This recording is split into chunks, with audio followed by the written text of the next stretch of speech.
Chapter 14 Eternal Pain Part 1 Fire Country Konoha. The sound of an explosion echoed throughout the village hidden in the leaves. Hatake Kakashi looked up at that and snapped his head in the direction that the sound originated. Smoke blew up into the blue daytime sky and he narrowed his only visible eye when he saw it. I'd better check it out, he thought before he took off towards the blast. He landed on the rooftop of a building and looked down at the street below. Standing there in the center of the street were two figures whom wore black cloaks covered in red clouds, which he immediately identified as Akatsuki agents. What are Akatsuki doing here? Naruto's no longer in Konoha, so why would they openly attack us like this? Kakashi asked in thought as he uncovered his Sharingan. He focused in on the two and his eyes widened as he saw their eyes, those eyes that must be the Rinnegan pain. One of the two tore off its cloak revealing its body. Kakashi looked on surprised as he saw the figure had 6 arms, 3 faces and a long razor blade tail sprouting from its back. The main pain stood back as several more Konoha Chunin and Jonin jumped in to face them. The scorpion-like pain lunged at the oncoming ninja and proceeded to cut them down as they came. What are they going here? This massacre makes no sense. I have to stop him. The copy Nin as he made several hand seals. Rai Bunshin no Jutsu, another Kakashi appeared at his side and the two jumped down to face the Akatsuki agents. Deva immediately took notice of Kakashi and his clone and sent Azura to intercept. Azura aimed his tail to pierce the original Kakashi, but the clone jumped in the way. Deva's eyes narrowed as the clone exploded in a massive blast of electricity which stunned Azura. Raikiri! Kakashi called out as he slashed through the Azura path like it was made of butter with a fist covered in electricity. Hatake Kakashi he created a plan to neutralize the Azura path from just one glance. Impressive, Pain thought as he saw the copy Nin streaking towards him with the same lightning-covered hand which sounded frighteningly like the chirping of 1,000 birds. Got him, Kakashi thought as he got within range for a strike. Things didn't go as planned though. Shinra Tensei, Deva whispered. There was a sudden crack followed by the sound of an explosion as Kakashi and everything else within a 10-meter radius was sent hurling away from the Deva path. What was that? That wasn't a shockwave, the copy Nin asked in thought as he slammed hard through the wall of destroyed building. He stood up in the rubble and kept his attention on the Deva path who hadn't moved since he last saw him. It felt like I was being pulled backwards by some invisible force. Kuchios no Jutsu, he heard the faint whisper and his eyes widened as he felt the large charge of chakra. He took one look up before he jumped back just in time to dodge the large centipede that landed crashed down on where he had been moments ago. Standing atop the monstrosity was another figure, but this time it looked like a young girl with the same Rinnegan for eyes. Animal Path's eyes bore down on him as the centipede moved to assault the copy Nin. This isn't good. Did Jiraiya-sama really fight 6 of these things? Kakashi asked in thought as he saw the summon approach at a frightening speed, all the while destroying everything in its path. Okasho! A blur of pink filled his vision, and when it cleared he saw that the giant centipede had been sent flying backwards. It crashed into the wall beside Deva as Animal dropped down beside him. Kakashi looked to his side when he saw another blur of pink and his eyes widened slightly in surprise at seeing who it was. Sakura?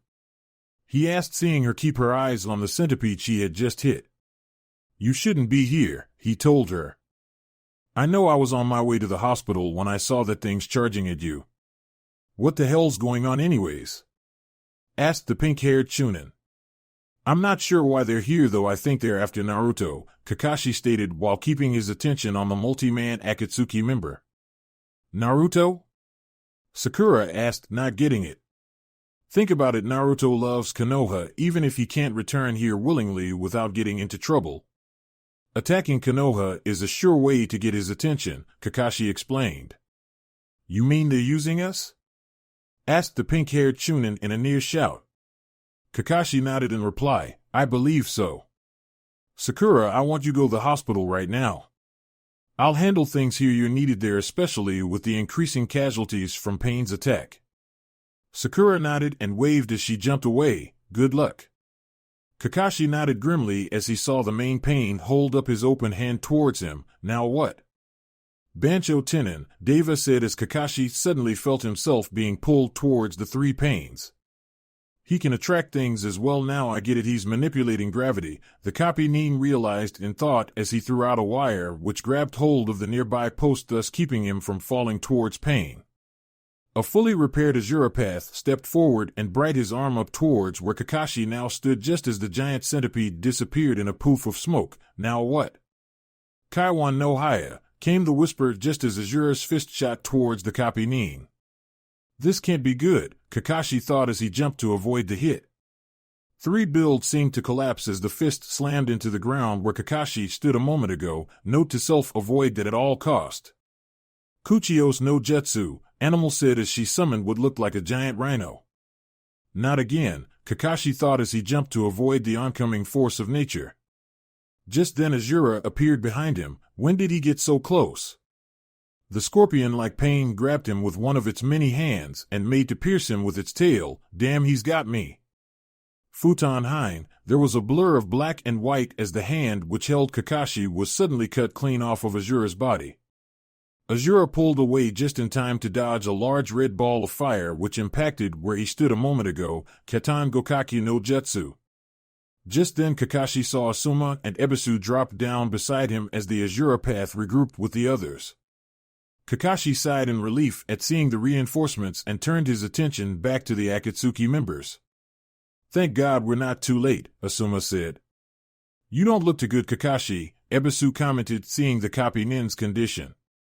This guy is strong. I don't know how Jiraiya-sama could have fought 6 of them like this, Kakashi said as he shook himself trying to calm down.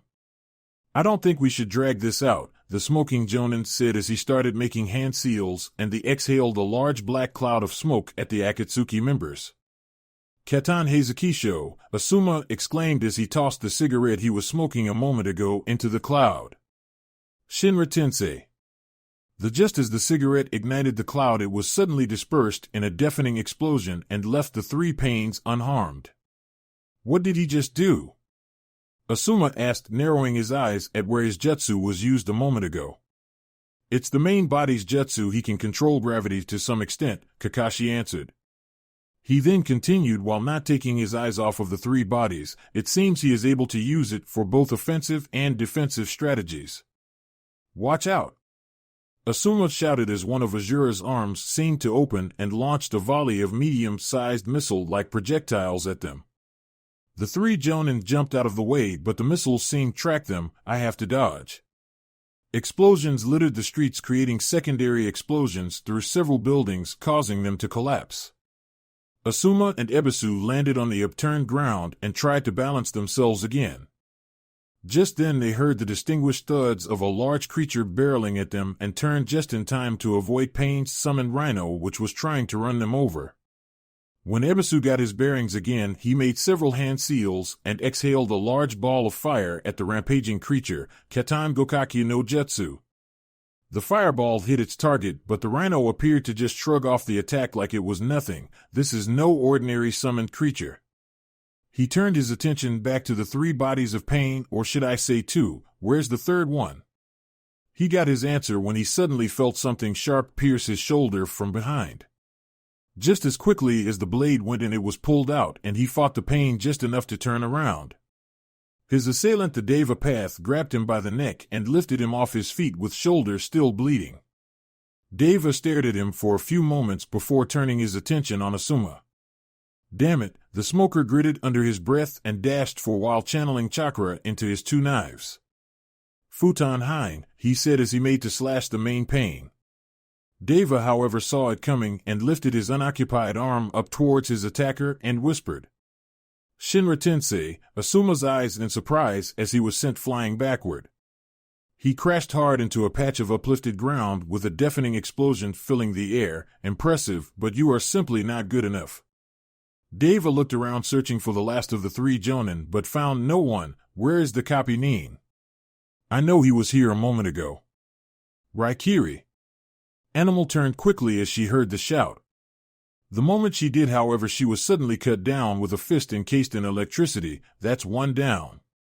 The rhino disappeared in a poof of smoke thanks to its summoner's defeat, and when he saw this, Kakashi quickly turned his attention towards the Deva path and launched a dog made of lighting at him. Please work. Deva saw it coming and with seemingly little effort tossed the bleeding Ebisu to the side. Yes, he dropped him. Shinra Tensei, Deva whispered as the lightning hound dissipated into the air just as it drew near him. Katan Enden. Kakashi called out as he exhaled a large stream of fire at the main pain.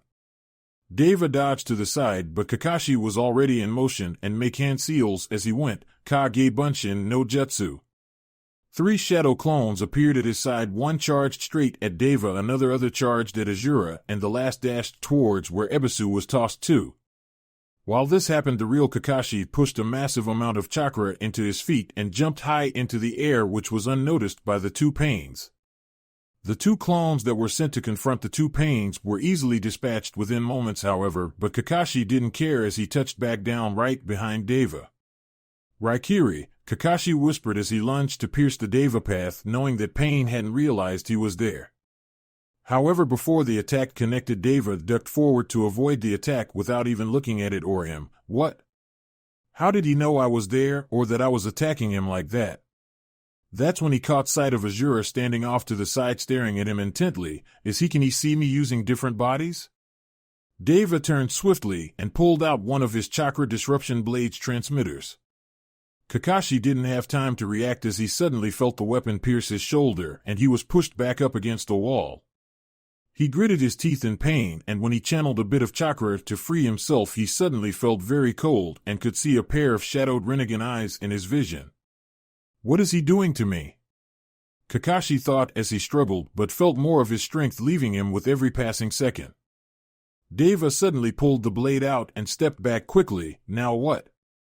Kakashi slumped to the ground and looked up only for his eyes to widen as he saw that Pain's open palmed arm was extended towards him. Oh no! Shinra Tensei. Pain flooded the copy nin's body as he felt every bone he had crack under the pressure of the attack he was hit with. The ground and the wall he was lying against crumbled under the force of the attack, and after a moment of silence, Pain took a moment to look over his handiwork. Chidori Iso. Pain heard the whisper at the last second and dodged to the side just as a long thin blade of lightning came down on where he stood a moment ago. Deva turned slowly, looking bored at the newcomer. Who are you? Uchiha Sasuke, the newcomer answered simply as he activated his Sharingan. Pain raised an eyebrow slightly. Oh, and what might the brother of Uchiha Itachi be doing in Konoha? Sasuke's eyes flashed at Itachi's name as he glared at the Akatsuki agent. I do not have to explain myself to you. Deva smirked in amusement. You wish to fight me, then come. I wonder how you will compare to your brother. I did defeat him once a very long time ago when he had first joined Akatsuki. Sasuke grunted as his eyes seemed to morph slightly. Mangekyo Sharingan, he whispered as his eyes changed. The Mangekyo Sharingan. Clearly Itachi left you something after all, Pain stated upon seeing the dangerous red eyes. Tsukuyumi, Sasuke whispered as the 2 locked eyes. I have you now, he whispered as he unsheathed the Kusanagi sword. He slowly stepped forward, seeing that Deva wasn't moving, but stopped when he saw that even after the time had expired that he still hadn't moved. Deva didn't even look fatigued. It was almost like he hadn't been hit by it at all. Sasuke narrowed his eyes for a moment before they widened in realization. Azura appeared from behind him, and he jumped to the side, narrowly dodging the long razor-like tail that came at him. Sasuke stopped a few feet away and asked in thought, I know I caught him in Tsukuyumi, so why didn't it crush him mentally? You appear confused, the main Pain stated, observing the seemingly emotionless face of Sasuke. Your ocular genjutsu will not work on me, Uchiha. I am God. I am everywhere, not just in your sight, Deva said with his eyes seeming to bear down upon him. Sasuke glanced between the 2 Pains and thought, he's not one man. That's why Tsukuyumi was ineffective, because he is 6 different people. Just then Azura held out his second right arm at Sasuke, and it suddenly opened like it was some kind of machine on the inside. Now what? A large number of missiles launched from his arm and homed in on Sasuke's position. The Uchiha watched as they drew near and suddenly threw a volley of Senbon needles at the oncoming projectiles, piercing them in their noses. Chidori Senbon. The missiles seemed to spark for a second before they all crashed harmlessly all around Sasuke's position. You will have to do better than that if you wish to defeat a member of the Uchiha clan. Deva stared at him seemingly bored. I will admit that you have potential, but compared to Itachi you aren't even close to his level. Sasuke's face shifted into a glare as he continued, I wonder how he could have lost to you when the gap in your skills is so great. Flashback no Jutsu begin as the last Uchiha. I can return to Konoha whenever I want, and when I return I will be granted amnesty for my actions because I have killed both Orochimaru and Itachi. Sasuke answered looking bored, but the look in his eyes made him look smug. Naruto remained silent and let him go before taking a step back and grinning down at him, knowing the perfect way to take him down a peg or two. And yet you couldn't kill Itachi, could you? Naruto asked, seeing Sasuke lose his smirk. I did kill Itachi, I watched as he died. Sasuke narrowed his eyes. But you didn't kill him, did you? He dropped dead before you could avenge your loving family. Naruto watched as Sasuke tried to leap out of the chair, but the restraints kept him pinned. Don't you dare insult my family, dope. I know I killed Itachi because he was exhausted. The Uchiha snarled at him. Actually, Itachi died because his illness finally caught up with him. That stopped Sasuke's rant in its tracks. What illness? Sasuke asked, narrowing his eyes further. Apparently, Itachi had been suffering from some kind of illness for the past 8 years, and it finally caught up with him during his fight with you. Naruto answered. Flashback no Jutsu in shut up, Sasuke spat out in a snarl. Deva smirked at seeing this reaction and asked, oh, and why, may I ask, should I do that? Is it perhaps that you didn't kill Itachi? We recovered his body, and I must say I was very surprised to see that he was gravely ill. Shut up! Sasuke shouted as his Mangekyo Sharingan began to spin wildly.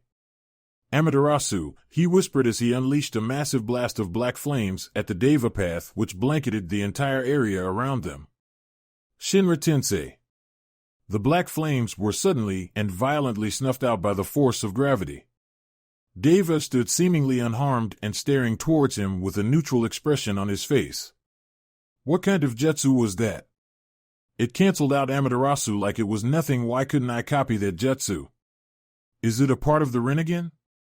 Sasuke's face remained emotionless, but inside he couldn't help but feel angered at seeing Pain standing there acting like he was nothing. Give up, you are no match for Pain.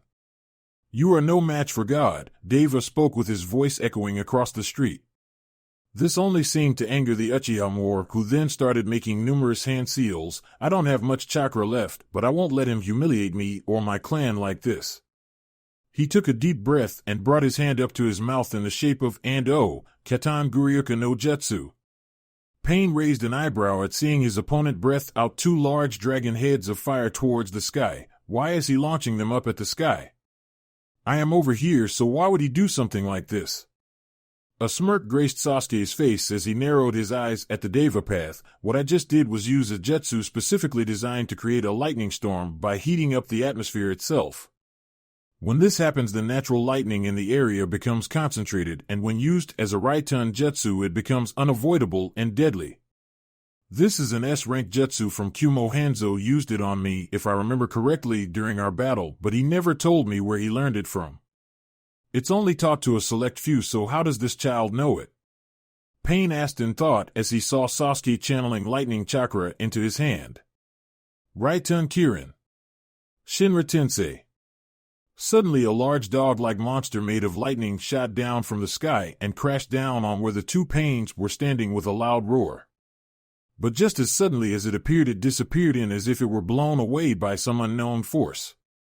Both Pains stood in the center of the newly formed crater seemingly unharmed. No, not unharmed, they weren't even scratched. Now do you see how useless it is to stand against us? Deva asked and jumped high into the air above the village.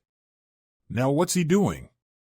Sasuke asked in thought until he saw Azura's head appear to split open, revealing some kind of cannon on his scalp. It started to glow a bright green and Sasuke's eyes widened as he dropped down to the ground. Susanoo. Buildings were knocked down by the force of the large multi-directional green flames Azura unleashed in every direction. The force of the blast was heard across the entire village, and after a moment's silence reigned across the battlefield. From the smoke, Sasuke stood encased in a large spirit which resembled a Yamabushi. In its hand were a massive shield and sword which Pain identified immediately. Those of the Tatsuka no Tsurugi and the Yata no Kagami, the weapons of the Rakudo Sennin. Pain narrowed his eyes upon seeing them. Sasuke smirked as he held out his hand and the spirit brought its sword up. The sword suddenly swung down on where Deva was standing and seemed to slash a long line of destruction for several square blocks. Deva emerged from the smoke and held out both of his hands towards where Sasuke stood. Futon Repashu, Deva whispered as two blazing white arrows of wind shot out from his fists. They splashed harmlessly across form of the spirit, impressive, but his reaction time is too slow. When I faced Itachi, he counterattacked almost immediately and never gave me an opening to attack. Behold the might of the Uchiha clan, Sasuke said with a smirk, seeing that Pain's attack had little effect. Arrogant little child, let me show you the might of God, Deva said as he brought up his arm towards Sasuke. Shinra Tensei, he whispered as a sudden blast of gravity hit the Uchiha inside the spirit barrier. How did he? Sasuke tried to think as the Yamabushi seemed to dissolve, and after a moment he coughed up some blood onto the uplifted ground. He stood back up but was unprepared for the quick-moving Azura, who appeared in front of him and slammed him into the ground face first. He tried to struggle, but he couldn't move once Deva had stabbed his chakra disruption blades into numerous sections of the Uchiha's body. I expected more from an Uchiha. This is very disappointing, Pain told him as the last of Sasuke's chakra was drained from his body. Just then he found himself unable to move either of his bodies, and when his eyes looked down he noticed his shadow was laced in chakra. It appears more company has arrived. Kage main no jutsu success, Shikamaru said from behind the two Pains. Just then 9 figures appeared, and beside them in a collection of blurs these new arrivals were Guy, Lee, Niji, Tenten, Ino, Chuji, Kiba, Hinata, and Shino. Almost immediately Niji and Lee destroyed the chakra disruption blades littering Sasuke's form and carried him away from the two Pains before setting him down against one of the destroyed walls. Tenten, Ino, and Chuji went over to check Kakashi, Asuma, and Ebisu respectively. How are they doing? Shikamaru asked in a shout over his shoulder while not keeping his eyes off of the Akatsuki members. Kakashi-sensei is still alive though barely, so is Asuma-sensei, but Ebisu-sensei is. He heard Ino trail off at the end. You're going to pay for this, the Nara said to Pain. Why should I? I am merely working towards bringing this world true peace, Deva asked, seemingly not caring that he was currently trapped. Peace? Peace? Kiba asked, clearly furious. He waved his hand out to the sides at the devastation all around them. Take a look around. How can you call this peace? You cannot understand, Deva said, which only angered him more. Enough of this, guys, kill him now, Shikamaru said as an order. I don't think so, Deva said as Azura's head split open again, revealing its fully charged green cannon. The one left standing shall be justice and peace, it fired. They never stood a chance. Chapter 15 Eternal Pain Part 2 Fire Country Konoha. Konohamaru heard, more like felt, the echoing explosion as he arrived at the village square where the battle was taking place. Bodies of the numerous Konoha shinobi littered the streets, and their blood seemed to be scattered across what was left of the nearby buildings. It seemed that nearly everyone was evacuated, but he didn't want to. He couldn't cower away in the dirt when his village was under attack by some unknown enemy. As he took a peek around the corner of a destroyed wall, he caught a glimpse of shinobi who was attacking Konoha. He wore a long black cloak covered in red clouds. It covered most of his body from view, but he did see the shinobi's face. The Sarutobi's eyes dotted from place to place as he caught sight of numerous people he knew as the infamous Konoha 11, or was it Konoha 10 now? He couldn't remember. It looked all of them were conscious too, though they all appeared exhausted, and a few looked to have been injured. Kage Bunshin no Jutsu, Konohamaru whispered as 3 clones appeared silently at his side. Any last words? Pain asked as he picked Kiba up by the neck.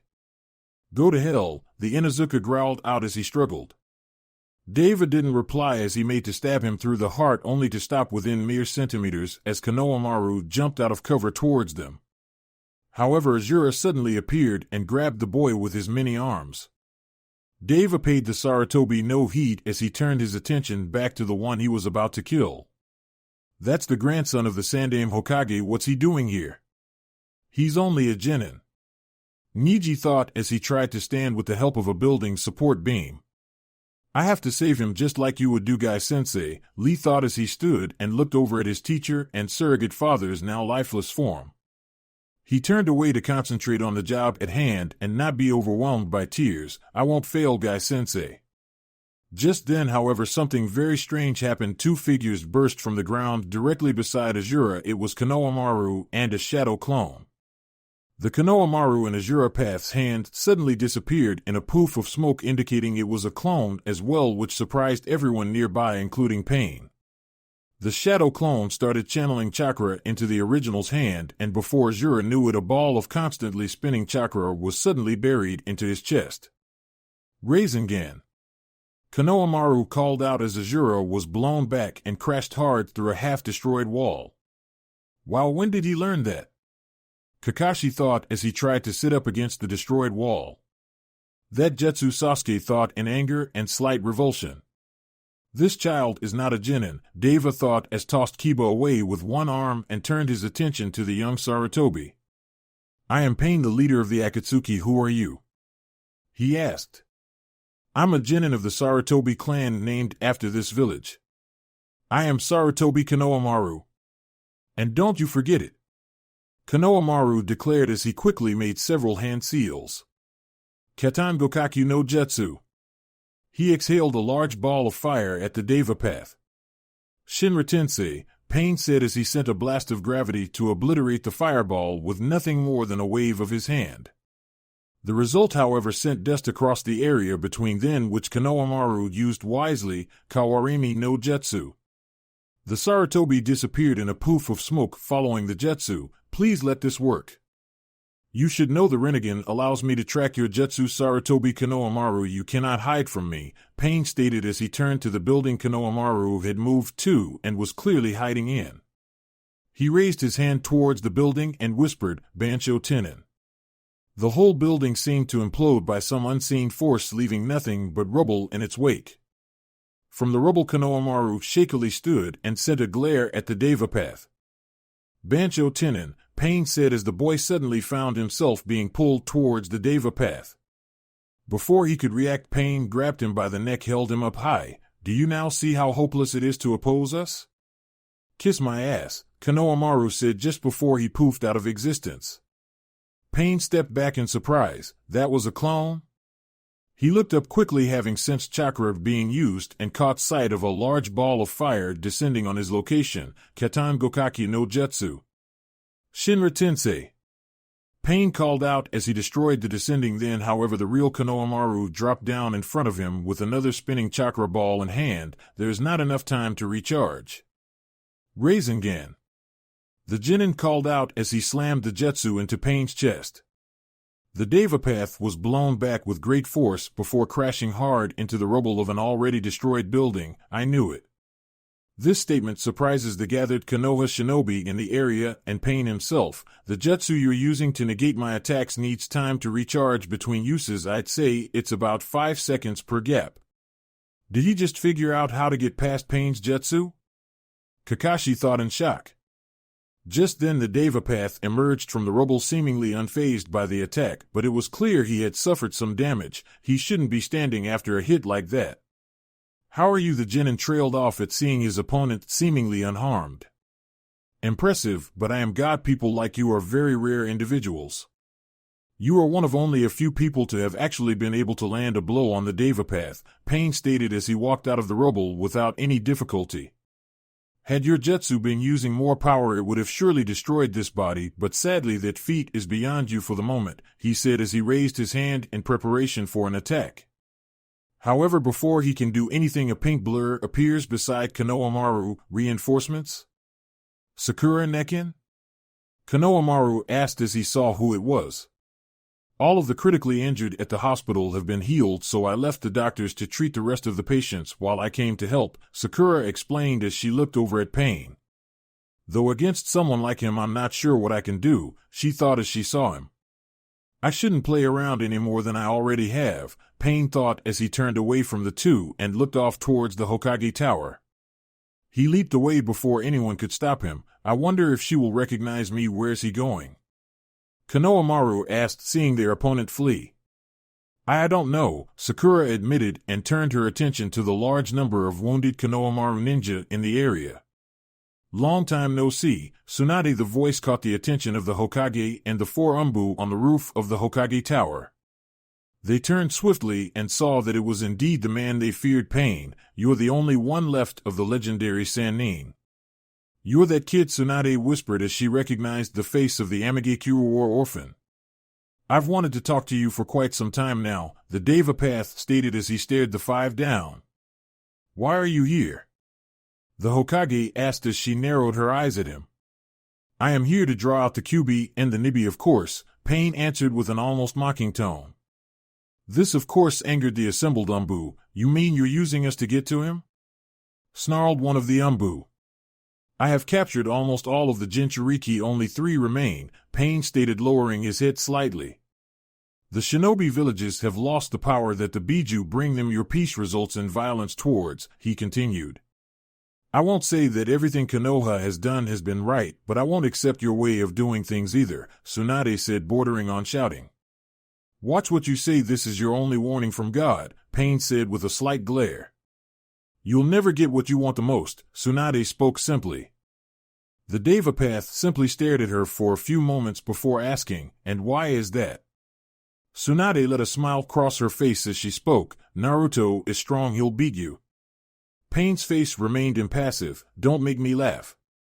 He turned a moment later, I want you to feel pain, understand pain, to think about pain, to accept pain, to know pain. He jumped high into the air using his gravity manipulation to give him a large boost. Those who don't know pain can never know true peace. Tsunade watched as he jumped as realization swept over her. Does he still have something up his sleeve? High above the ground, Pain hovered, looking down on the village while charging a large amount of chakra into his hands and eyes. I will give the world more pain, the Devapath said as his eyes bore down on the village almost like a god. Pain! Tsunade shouted as she rushed to stop him. It was too late, Shinra Tensei. And so Konohagakure no Sato, the village hidden in the leaves, was no more. Wave Country, Tizuna's house. Did you hear that? Naruto asked as he turned his head to look out of the window. Yujito looked up at that, confused. Hear what? I could have sworn that I just heard Tsunade Abakan, the Kitsune Sannin answered as he looked around. I think you're hearing things, Naruto. Yujito shook her head. Maybe, Naruto said, shaking it off, but couldn't help but feel something was wrong. Sometimes he hates it when he's right. Fukasaku jumped in through the window, surprising everyone in the room. He was panting hard, though from old age or constant running, nobody knew. Old man Toad? Naruto half-asked. Naruto pant, Konoha pant, Pain pant, attack, Fukasaku said in between pants. Naruto shot up out of his seat. What? The Toad caught his breath and said clearly, Pain is attacking Konoha right now. If that's true, then it's a lure, Yujito spoke up, having caught on. 100 thoughts were going through Naruto's mind as tried to process this information. Why would Pain do it? What could he have to gain from doing this? Revenge? No, he wanted him. Pain wanted him. This was a way to draw him out so as to capture him. Pain was using Konoha to get to him? It's a trap, spoke the old Toad. What do we do? Asked the Nico Sannin, understanding the situation. Spring the trap, Naruto answered simply. Ma's already in the area, she can reverse summon us at any time, Fukasaku stated. Alright, summon me now, Naruto told him. Hey! I'm going with you, Yujito said as a statement more than a demand. Naruto looked at her for a few seconds before nodding, knowing there was no way he could leave her behind. All right. Grab on and hold on tight, I don't want you falling off. She grabbed onto him, and a moment later the two Sannin and the old Toad disappeared in 3 poofs of smoke. After a moment of silence descended on the kitchen room, Tsunami spoke up. They never finished their meals. That's a story for another time. Fire Country, Konoha Crater. The once great hidden village of the leaves was no more. What was left was barely worthy of being called a crater. The only things that had survived the village's destruct were the outer walls of the village and the Hokage monument itself, along with the buildings above it. Everything else had been leveled. Debris littered the outer layer of the crater, and standing in its center were two people dressed in Akatsuki cloaks. Well, technically 7 people if one were to count the additional 5 bodies that made up the 6 paths of pain.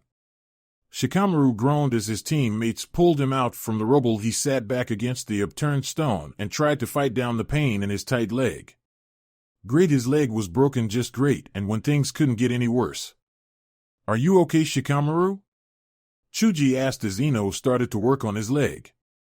"I guess so, my leg is broken though," the Nara answered, holding his side. He sat up more. "What happened?" What?" They looked up at seeing Tsunade looking down into the crater in horror and disbelief. This, however, quickly turned to anger. "Damn it. I'll never forgive you for this. I'll never forgive you, Pain." The seal on her head, she must have used all of her chakra to protect everyone from Pain's jutsu, Sakura said upon seeing Tsunade's blank forehead. She suddenly jumped down into the crater, surprising everyone that saw and watched as she made her way across the large expanse to a place a few feet away from Pain. She stood there glaring at him with all her anger visible, though she appeared to be panting slightly, probably from overusing her jutsu. "I am the Godame Hokage, and I will not allow you to trample on the treasures and the dreams of those who came before me. As Hokage, I will put a stop to you here and now." Tsunade shouted, her voice echoing throughout the destroyed village as everyone looked on. "She's almost out of chakra. What can she do?" Chuji asked as they looked on. "I don't know," Sakura admitted. "It looks like you understand a little of pain now." However, Deva raised his hand. "I have no use for you," Pain stated as the repaired Azura shot forward faster than Tsunade could react. "No, Hokage-sama." The Umbu, along with most of the shinobi of the village, called out to her, seeing the danger. "The one I want," Pain began just as the Azura path was about to cut down Tsunade. "Is me right?" A red and yellow figure seemed to drop from the sky and tore right through the Azura path like it was made of butter. "Rasengan," the figure said as Azura crumbled under the assault. Everyone looking on couldn't help but feel shocked at who now stood in front of the Hokage, decked out in a new red fox sage trench coat. Was one Namikaze Uzumaki Naruto. His coat waving in the wind as his eyes appeared as vertical slits, signifying his ascension into his sage mode. The Toad elders Fukusaku and Shima were riding on his shoulders, though they appeared to be handing on for fear of falling off. "Jiraiya Minato-kun?" Tsunade asked with wide eyes as she saw 2 distinct images overlap the teen's own. Naruto turned his head slightly. "Actually, it's Naruto Abaken." Up in the rubble, everyone stood wide-eyed at seeing the Kitsune Sennin. "In Naruto?" Sakura asked with wide eyes. "That's definitely him," Niji stated, equally as shocked. He just took out one of Pain's bodies with one hit," the Hyuga male said. "Nissen did," Konohamaru whispered in disbelief. "The Hokage shouldn't have to dirty their hands with scum like this. Take a break, Abaken." "This is my show now," Naruto said over his shoulder. However, he never took his eyes off of Pain and his partner. "Namikaze Naruto," Deva spoke as his eyes bore into the blonde teen. "Let's settle this once and for all." Naruto shouted. "Pain above us!" Konan shouted as she was looking up. "Hi, know ya!" A volley of flame-covered arrows fell from the sky, striking the place where the Akatsuki members had jumped away from a moment ago. Yujito touched down beside Naruto with her bow outstretched and more arrows already loaded. "Damn it, I missed." Just then 2 large, bordering on enormous, beasts landed in the crater. It was easy for everyone to recognize them. It was the Kyubi and the Nibi. They stood quite a bit behind Tsunade as they both let out a loud roar which echoed through the destroyed village. Everyone from Konoha looked on fearfully, having not seen the demon that had nearly destroyed their home for over 16 years now. Yujito grinned as she cracked her knuckles. "This'll be fun." Naruto nodded as Tsukino and Rei dropped down beside the 2 Sennin. "You can take the girl, but that bastard is mine." Chapter 16, Heroes and Villains. Fire Country, Konoha Crater. "Take Katsuyu, she might be able to help you," Tsunade told him as she held out a small slug. Naruto nodded as the two Toad elders helped Slug into his inner pocket. Don't lose her. Naruto nodded again. Right. Ray-chan, Yujito spoke up, getting the cat's attention. Get Tsunade-sama out of here, she's in the way. The cat nodded and packed the last of the Sannin up. Good luck, was all the blonde Hokage said to them as she was placed on the cat's back and held in place by its tail, which had wrapped around her. Ray took off a moment later, heading towards the out edge of the crater where the rest of Konoha watched on. Let's go wild, Naruto's voice echoed through the crater of Konoha. There was a booming sound as Yujito shot forward, indicating she had crossed the sound barrier. A stream of jet blue flames were erupting from her feet, propelling her towards where the 2-7 Akatsuki members stood. Her target was Konan. Kuchio's no jutsu, Animal whispered as she placed her hand on the ground in front of the Akatsuki members. In a poof of smoke, a large rhino appeared, charging towards Naruto. It paid no heed to Yujito as the two passed each other, with its only target being Naruto.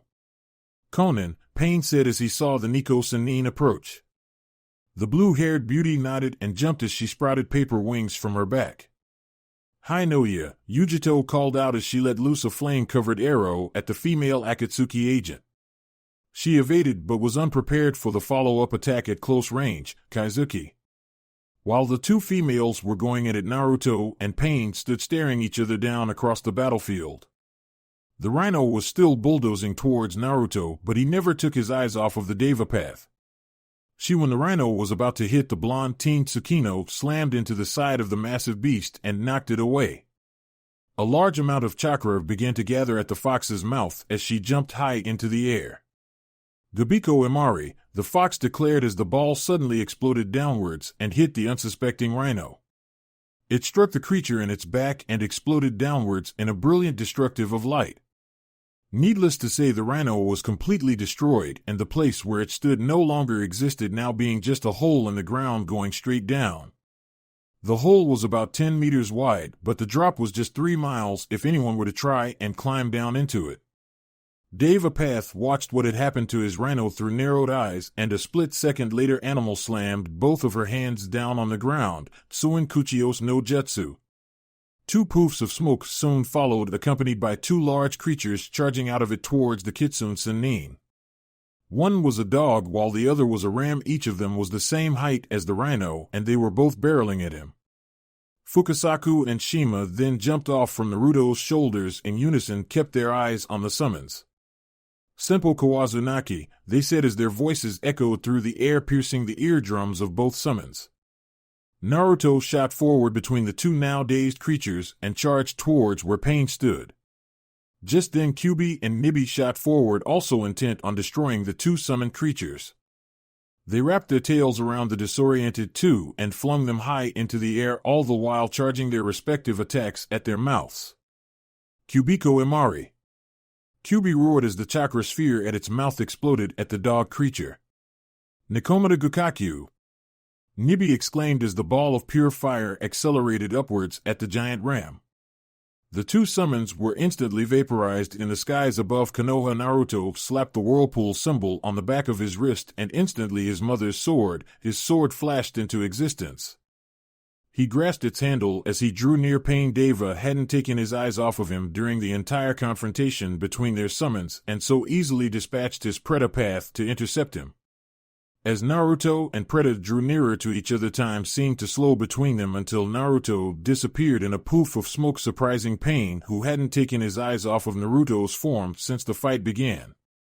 When did he? Pain thought as Naruto suddenly dropped down from the sky behind him, sword in hand. Gotcha! Shouted the Kitsune Sannin as he swung his sword from the side. Preta didn't have any time to react as his head was severed from his body in one clean swing. It's a good thing I took this one out early. Pa did say it could absorb any ninjutsu. Naruto twirled the sword in his hand for a second before turning and pointing it at Deva and the remaining 3 paths. That's 2. He just took out another one, and it didn't even look like he was trying. Kiba exclaimed at seeing the battle in progress. Niji nodded. I noticed it before. The Naruto that saved Tsunade and charged at Pain was just a clone. The real one was standing on some kind of spinning chakra plate above us waiting for his moment to strike, the Hyuga explained. What's with the sword? It's beautiful, Tintin commented even though she could barely see it from this distance. That's the sword of the Whirlpool, Tsunade told them, having been brought to the group by Rei, who had remained with them. It was his mother's sword back when she was younger. I haven't seen it in a long time. I assumed it was lost when she died, but clearly Naruto was able to find it, she continued. However, the Naruto resealed the Whirlpool sword after slapping the back of his hand again and suddenly began making hand seals, a lot of hand seals. Now what's he doing? Pain asked in thought as he felt the wind suddenly start to pick up around them. I'm going to kill every last one of you, Pain.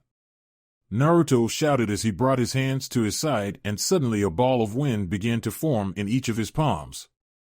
He brought both balls together and shouted, Futon Kamikaze no Jutsu. The moment the two balls touched, a large tornado seemed to shoot out from his arms and accelerate towards where Pain's bodies stood. What is that? Pain thought as he scrambled his bodies to get out of the way. The tornado struck where they had just been standing and everything else within its 20-wide-meter range, including the animal path. She was ripped apart from the constant friction and left as nothing more than a broken corpse on the battlefield. That's a very dangerous jutsu, Pain thought as he examined the now all but destroyed body of the animal path. That's 3, Naruto told him. He's taking them out one after the other, Kiba commented, whistling at the power of the jutsu his former comrade had used. That jutsu just now, that was easily an S-rank jutsu, but I've never seen or even heard of a jutsu like that before, Kakashi said, unsure. What's worse is the amount of chakra need to pull it off. I was able to copy it with my Sharingan, but I would never be able to use it. The strain would kill me, the copy Nin explained. No one noticed the almost non-existent scowl on Sasuke's face. This isn't fair. How can he know such a jutsu? Who taught him it, and how could he be able to do it without suffering any kind of loss, while I would not be able to physically use it without self-harm? It must be the Kyuubi's doing. Of course it would give the Dobe anything he wanted. He always gets everything handed to him. He's running low on chakra. He must have used up half of his reserves on that jutsu just now, Pain realized as he sent the human path to strike at the Kitsune Sennin. Damn it, Sage Mode is almost out of juice, Naruto growled in thought as he tried to jump away from the approaching human path. Thinking fast, he created 2 spinning chakra spheres in his hands and slammed them into the ground, Raisin Ringen. Dust shot up, blanketing the entire area in a cloud of smoke, making Pain realize what had happened. He's created a smokescreen. After a moment, however, the dust cleared, but Naruto was nowhere in sight. Where did he go? A flash of light from above caught his attention, and he looked up, but was too late to stop Naruto's attack on the human path. Not enough time. Futon Raisin Shuriken! Naruto exclaimed as threw the spinning shuriken of wind and power down on the human path's position. It struck human and immediately expanded, engulfing everything within its range as Naruto and Pain propelled themselves away from it to avoid the jutsu's ability to suck everything in range into it. Human was ripped apart from the constant barrage of attacks done by the jutsu until there was nothing left of him. He had been completely vaporized, leaving nothing behind as the jets finally exploded in great blast of wind. That's 4, Naruto said while trying to steady his heavy breathing from doing so many high-level attacks one after the other. Impressive as expected of a fellow student of Jiraiya-sensei, Pain commented as the dust from the attacks settled. Jiraiya-sensei? Naruto asked, unsure what he meant by that. Jiraiya-sensei was my teacher, the same as he was yours. This makes me your fellow pupil. We should be able to understand each other. Our sensei wanted peace, Pain stated knowingly. That's bullshit. It's true he wanted peace, but take a look around. Naruto yelled as waved his arms all around at the crater that was Konoha. How can you call this peace? He shouted in rage. Why in the hell are you doing this anyway? My answer won't change anything, Pain said simply. Well, I want you here. Why are you trying so desperately to get your hands on the Biju? Why? Naruto asked the very same question that had always plagued him. My goal is something not even Sensei was able to achieve. I intend to bring peace through justice, Pain answered. Naruto just stared on, angered by the Akatsuki leader's answer. How can you say that after everything you've done? Ero Sannin, Konoha, and all of the Jinchuriki. You say that everything you've done to them was justified. By now Naruto's eyes were beginning to flash red. What the hell is wrong with you? Then what do you want? Pain asked. I want to kill you. That's what I want. Naruto answered almost immediately. Naruto Yujito thought as she looked on from the skies above. Deva let a small smile slip onto his face at the answer. I see, that's wonderful, that is your justice, but let me ask you something. Do you think only a select few are to speak about peace and justice? Naruto calmed himself and asked, what do you mean? Konoha, Suna, Kumo, Iwa, Kiri, they've all grown too big. They are all set in their ways. They care about nothing but themselves and their own peace and justice. Pain stated and saw Naruto had narrowed his eyes again. They go to war constantly. Their peace is a result of their violence against the other, smaller villages. In each of the shinobi wars, my home has been destroyed. In the last war, my family were killed, and soon after a very dear friend of mine was killed because of Konoha. The major villages always drag the smaller ones into their conflicts, never thinking about the lives of their allies. They think they are nothing more than figures on paper. Naruto remained silent as he thought the conversation he had with his sensei long ago. Flashback no jutsu begin. Even I can tell hatred is spreading, Jiraiya said, sitting in a lotus position. Hatred? Naruto asked, confused. The Gama Sennin scratched the back of his head. I want to do something about it, but I don't know what. But I believe that the day will come when people truly understand each other. Naruto smiled, trying not to feel overwhelmed. That sounds hard. Jiraiya shrugged. If I can't find the answer, it will be up to you to do it. Naruto gave him his best salute. Okay, if that's what you want, I can't refuse. Flashback no jutsu. Ingyu and I are the same. We are both working towards the peace Jiraiya spoke of. The justice I have meted out against Konoha is exactly the same as the justice you are trying to mete out against me. Namake's Naruto, Pain told him. You know the pain of loss, and you are working for your justice just the same as I do for mine, spoke the Akatsuki leader, having kept his eyes on the blonde throughout their conversation.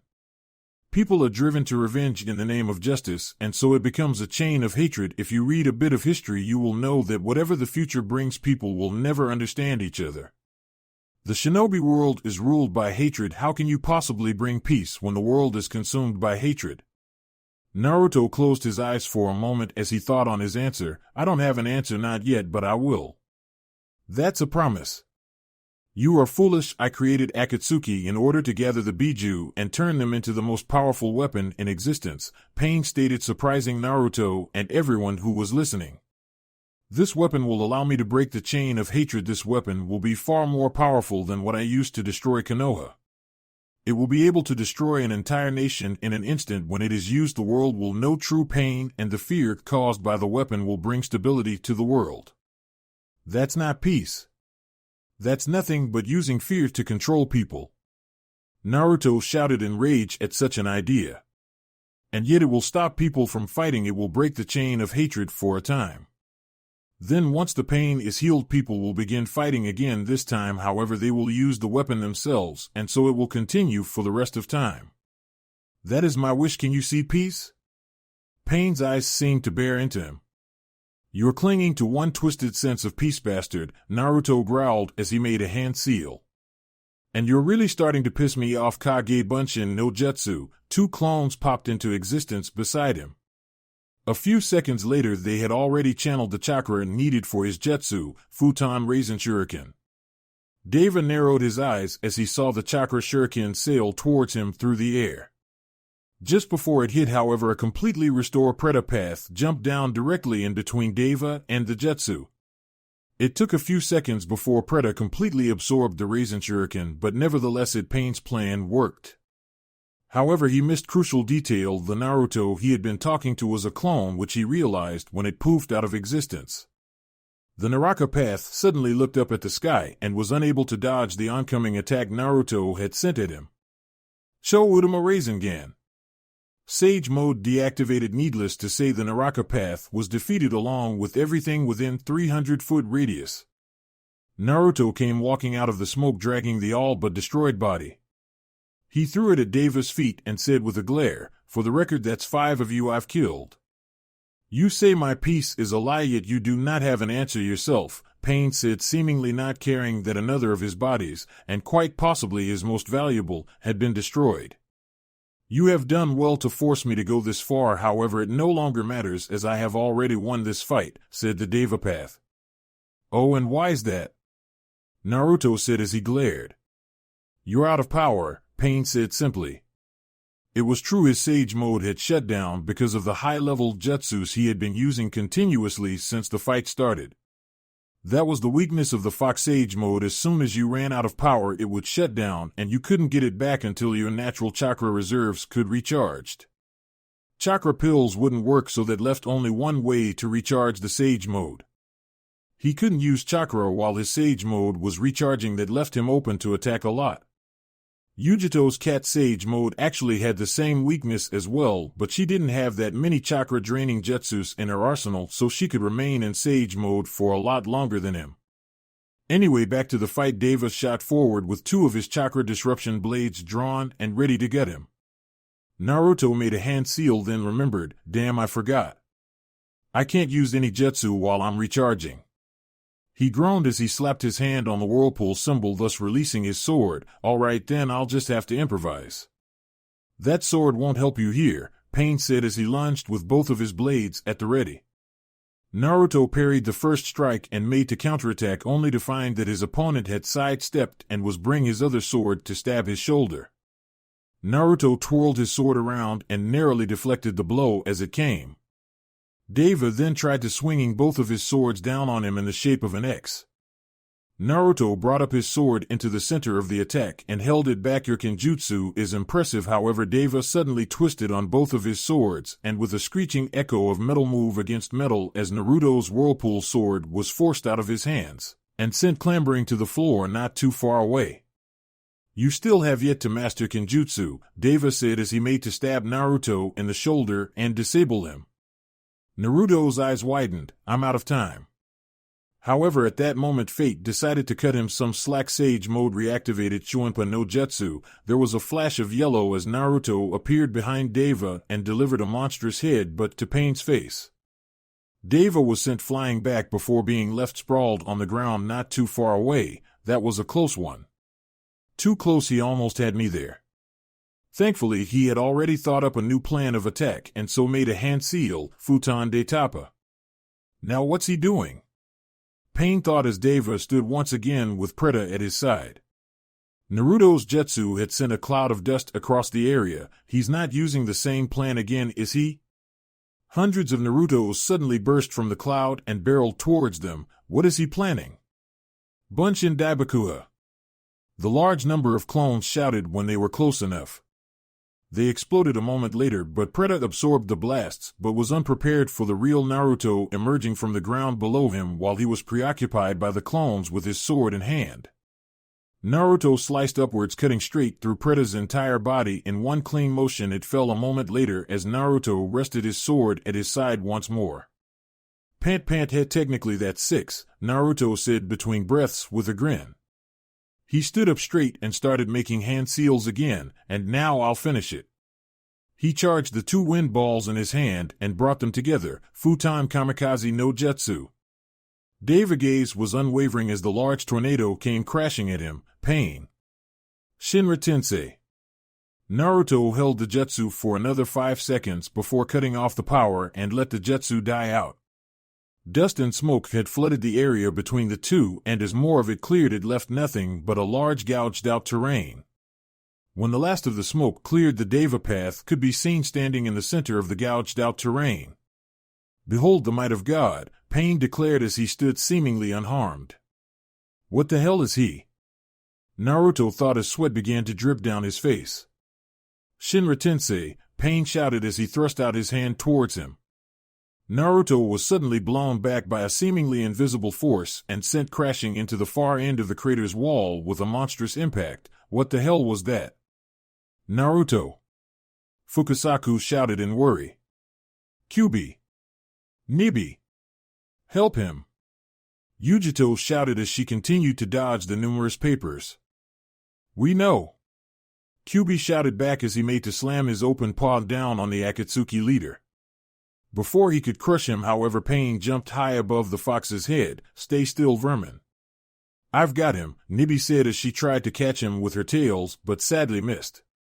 Let me show you the might of God, Pain said as he held out both of his arms towards both summoned bosses. Shinra Tensei, there was a sudden crack in the ground as both Kyubi and Nibi were blown away. How? He shouldn't have been able to affect us with that jutsu alone unless our power is still sealed away, so we can't stand against that jutsu as we are now, Kyubi growled in thought as both he and Nibi crashed hard into the outer wall of the crater with incredible force. Even the Kyubi and the Nibi have fallen before the might of God, Pain declared as landed in the center of the crater again. He took note of Naruto just barely climbing to his feet at the edge of the crater and brought his hand up to where the blonde stood, Bansho Tenin. Naruto suddenly found himself being pulled towards Pain at an alarming pace. His eyes widened when Pain brought up his left hand and formed a fist, all the while gravity still pulled him towards the Deva path. Naruto barely registered the punch that was delivered to his face even as he was sent sprawling across the ground. Pain had flooded his senses like every bone in his body had turned to mush, but he fought down the pain and stood with anger overpowering the pain. Bastard! Naruto shouted in anger as he turned only to face Shinra Tensei. The ground around Naruto cracked as his body felt like it had been torn apart but still remained in one piece. Pain drew one of his chakra disruption blades, and before Naruto could even realize it, he was stabbed through the shoulder by Pain. The blade pierced through the front of his body and out of the back, forcing him to grunt in pain. He coughed up some blood as Pain pulled the sword out and held out his hand to finish the job. Shinra Tensei. Naruto let out a barely audible grunt before he fell back onto the floor with an echoing slam. Pain then threw several long spear-like chakra disruption blades into the air above them where they remained hovering. This is the end, Kitsune Sennin, was all Pain said. Naruto. 3 voices rang out. The blade struck and blood splattered on the unforgiving ground.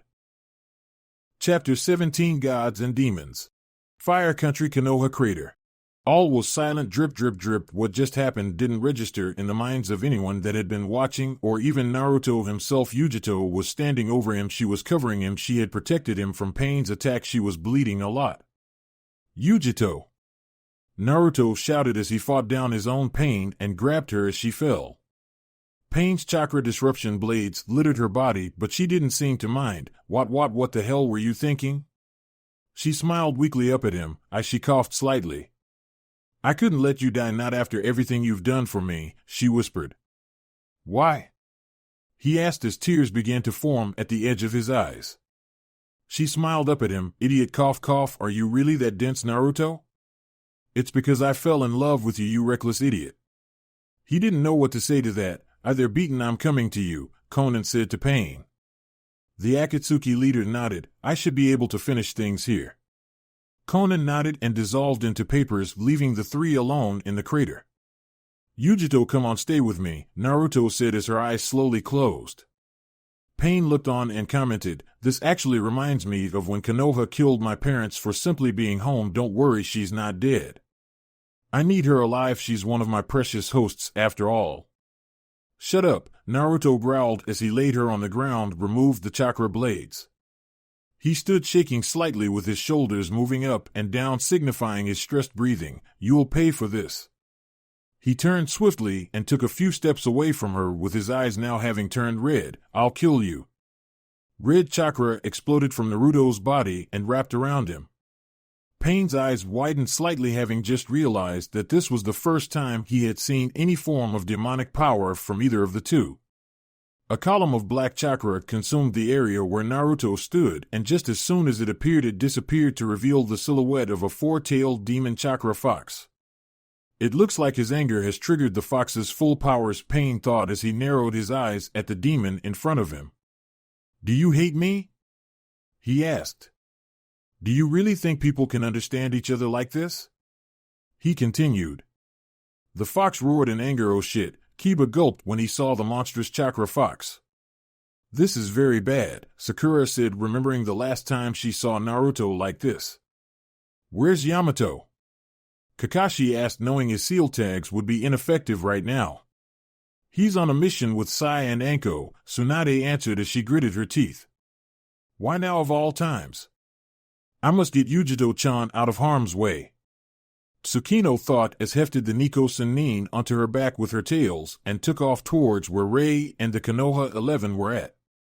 Shockwaves rippled across the crater as the four-tailed Naruto slammed his Yuki-covered fist down on the ground. When the dust cleared, Pain could be seen standing where he before seemingly unharmed. Suddenly Pain shot forward and drew one of his chakra disruption blades as he drew near. This isn't going to be easy, Pain thought as Naruto flicked one of his tails at the Deva path only for it to dodge and strike at the demon vessel's face. Naruto was knocked back, but just a second later a large mass of chakra in the shape of another body erupted from his chest and slashed at Pain. Pain saw the danger, however, and withdrew before he had his head cut off and jumped back several feet as Naruto recovered from the blow and returned to a human shape. Close combat is suicide against someone like him, Pain thought as he saw the fox. Suddenly Naruto puffed his chest out and a large mass of chakra erupted from it. What now? The chakra took the shape of a large hand and crashed down in front of him, making him take a step back. A moment later the chakra retracted, pulling Naruto across the distance between the two and bringing him crashing down on where Pain stood. His Yuki-covered fist hit the ground just as Pain jumped out of the way and sent a massive shockwave across the land. I have to take him seriously or I'll be killed, thought the Akatsuki leader as he touched back down on the now upturned ground. Pain raised his hand towards Naruto almost immediately and called out, Shinra Tensei. Even with the Yuki weighing him down, Naruto was blown back by the attack and crashed hard into the edge of the crater's outer wall. All was silent for a moment until a gut-wrenching screech filled the air. The fox roared as dozens of red and blue balls of chakra were released from his body and floated in the air. After Tsukino had placed the unconscious Yujito down on the ground near the group of Konoha Nins, her eyes widened upon seeing what her summoner was about to do. She turned swiftly and shouted to the Hokage, You need to get the people behind Pain out of there right now. Why? Tsunade asked the summoned fox. Naruto-kun's about to use a very powerful attack. Your people will be killed even if he hit Pain with it. Tsukino said as a barely controlled shout. Get them out of there now. Yanbaiko Imari. Naruto called out as he belched out the large mass of chakra at high velocity towards Pain. The Deva path saw it coming, however, and with slightly fearful eyes raised his hand to stop the attack. Shinra Tensei. The chakra projectile detonated just before it hit Pain, but the resulting direct blast covered Pain's location and stretched another 20 miles behind him. The blast tore through the side of the crater and created a long canyon for about 15 miles. Konoha's wall on that side had been knocked down from the blast, and all that remained was a long gorge between two sections of land. The dust cleared and Pain could be seen again, but this time he was standing on one knee, breathing slightly hard. This didn't last long, however, as he stood once again seemingly unhurt, though a bit exhausted, but nothing serious. Why won't you just die? Naruto shouted as more chakra exploded from within him. Two more tails formed on his shroud, along with a set of bones which made him look like he had a skeleton covering his body. He roared again, sending shockwaves through the air as the facial bones formed around his face. There are 6 tails. Kiba shouted in surprise, which mirrored the others' disbelief. This is bad, this is very bad, Ino said as she shivered from the oppressive aura the fox gave off. Nissen has held this back for so long, Konohamaru trailed off as he watched. He's lost control though. Everyone turned when they heard the voice and saw both of the Toad elders had climbed up to where they stood. Are you sure? Sakura asked, slightly hoping that he hadn't. Fukasaku nodded sadly. He's acting on instinct now. Take a look, he nodded down into the crater. Inside the 6-tailed fox, a beautiful green necklace glowed and large wood-like objects burst out in an attempt to stop the demon chakra. The fox Naruto, however, just thrust his fist into his chest and pulled out the necklace before crushing it in his hand, creating a small shockwave from the resulting power spike. Was that some kind of seal? Pain thought, confused at seeing the necklace. My grandfather's necklace, Tsunade trailed off at seeing its fate. Part of her was relieved that it had been destroyed so that no one would fall under its curse again, but another part of was saddened for losing another piece of her grandfather. Why did the seal not activate before when Naruto was using four tails? Kakashi asked. The seal that was placed on the necklace was only set to activate if Naruto lost control. He didn't lose control of his four-tailed form, but he did when that number increased to 6, Fukasaku answered knowingly. The seal was only capable of suppressing 4 tails of power, at the most 6 tails. However, he trailed off as they knew what he meant. Dope Sasuke thought as he watched on. Though he wouldn't admit it, he was always afraid to fight Naruto when he used Kyuubi's chakra. That was the reason he suppressed the Kyuubi while it was inside Naruto 7 months ago, before Naruto was banished. He had become even more wary of the blonde after discovering that he was able to match Orochimaru at full strength, while Sasuke had only managed to kill the Hibisan Nin because his body was already in a weakened state. There was a sudden echoing bang as the six-tailed Naruto dashed towards him at a very alarming pace. He's faster than before. The chakra is no longer weighing him down. What's going on here? Pain thought as he was barely able to bring his arms up in time to counterattack Shinra Tensei. Naruto had planted 4 of his tails into the ground prior to Pain's attack, thus allowing him to shrug off the blow and not be blown away. The fox roared as its skeleton fist connected with the Deva's face. What strength, the power behind that one blow, Pain thought as he crashed into the side of the crater. Naruto touched down right in front of him while he was already charging another attack. Oh no, he's about to. Rokubiko Ima. Bansho Tenin. Pain interrupted as a large rock slammed into the fox from the side. This of course forced Naruto to lose concentration on his Oni Jutsu, and the world was engulfed in light. Wow! Tenten exclaimed as she covered her eyes. Holy shit! Kiba shouted as the massive explosion of chakra lit up the side of the crater on the opposite side to where they stood. Damn it, Tsunade grunted as she saw the blast die down. That wasn't even fully charged either, Fukasaku whispered as he saw the new crater that had been created beside Konoha's own crater. Yujito groaned from the ground as her eyes started to flutter open. Naruto? Hey, she's waking up, Rei said, catching Tsukino's attention along with everyone else's. The Devapath stood with his Akatsuki cloak all but destroyed as he glared at the grinning chakra fox who stepped around the large rock that separated them. His strength has exceeded my expectations. I can't win like this. I will have to use that jutsu if I even want to survive this, Pain thought as he turned and jumped away out of newly created crater. Rokubiko Imari. He heard from behind as he attempted to dodge. Well, at least I know he's following me, Pain thought as he narrowly dodged and the attack hit the tree just ahead of him. The sound of another explosion soon followed the blast of light in the distance as yet another one of Naruto's attacks was used. Meanwhile, Sakura finished healing Yujito and she looked up at her personal summon. What's happened? She asked. Naruto-kun has released 6 tails worth of power and lost control. Pain's currently running away from him, but Naruto-kun appears to be pursuing him, Rei informed her. Yujito gritted her teeth as she tried to stand. I have to stop him. You're in no condition to do anything right now, Rei told her as she wrapped her tail around the blonde teenager. Damn it, Yujito growled through gritted teeth. Rokubiko Imari. Another ball of compressed destruction exploded near where Pain stood after it crazed him. He nearly got me with that one. Behind them the terrain was littered with craters and canyons stretching for miles. Neither cared for collateral damage, but Naruto didn't look like he was going to stop any time soon. Devapath should be close enough now, Pain thought as he stopped and made a hand seal. He turned swiftly and concentrated his gravity manipulation into a single compressed sphere, Chibaku Tensei. I'd rather not use this, but I have no choice, he thought as he hurled the gravity ball into the sky above them. The cubified Naruto looked up at the ball as he suddenly felt the gravity of the world around him shift and pull the ground out from around him. The earth itself was ripped open as large masses of earth were pulled up and engulfed the ball. This continued for several more seconds with the miniature moon slowly getting bigger. Eventually the ground under Naruto was being pulled up also along with the fox. The chakra fox seemed to see the danger and started charging his attack again, Rokubiko Imari.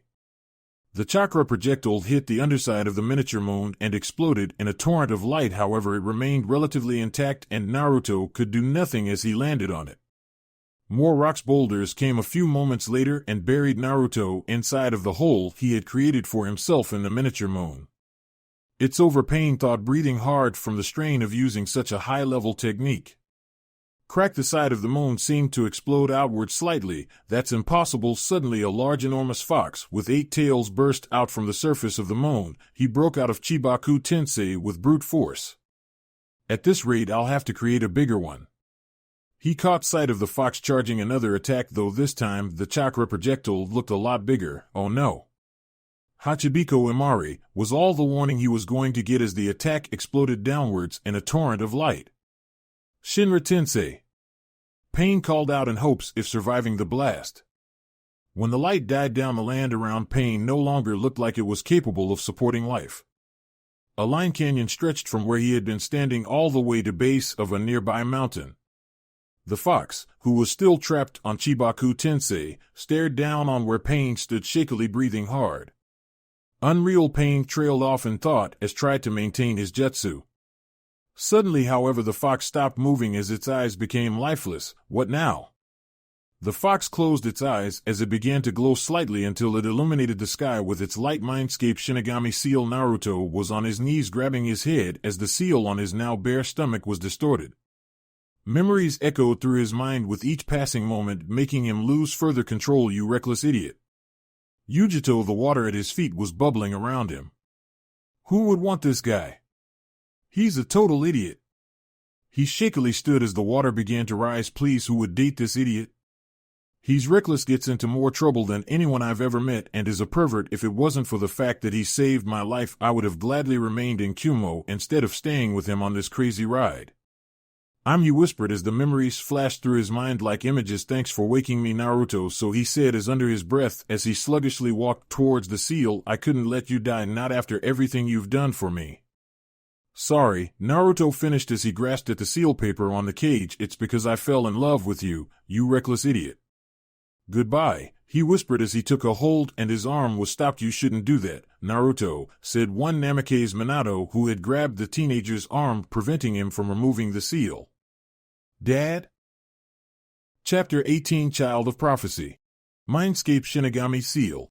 The Yondaime Hokage Namikaze Minato turned swiftly and picked up his son before carrying him away from the seal paper which protected the Kyuubi's power. The seal is set so that if 8 tails are released, I'd appear within your consciousness. I hoped you never would have to use it, but I looked forward to seeing how much you had grown, so I guess you could call it even. Minato said as he set Naruto down on the floor.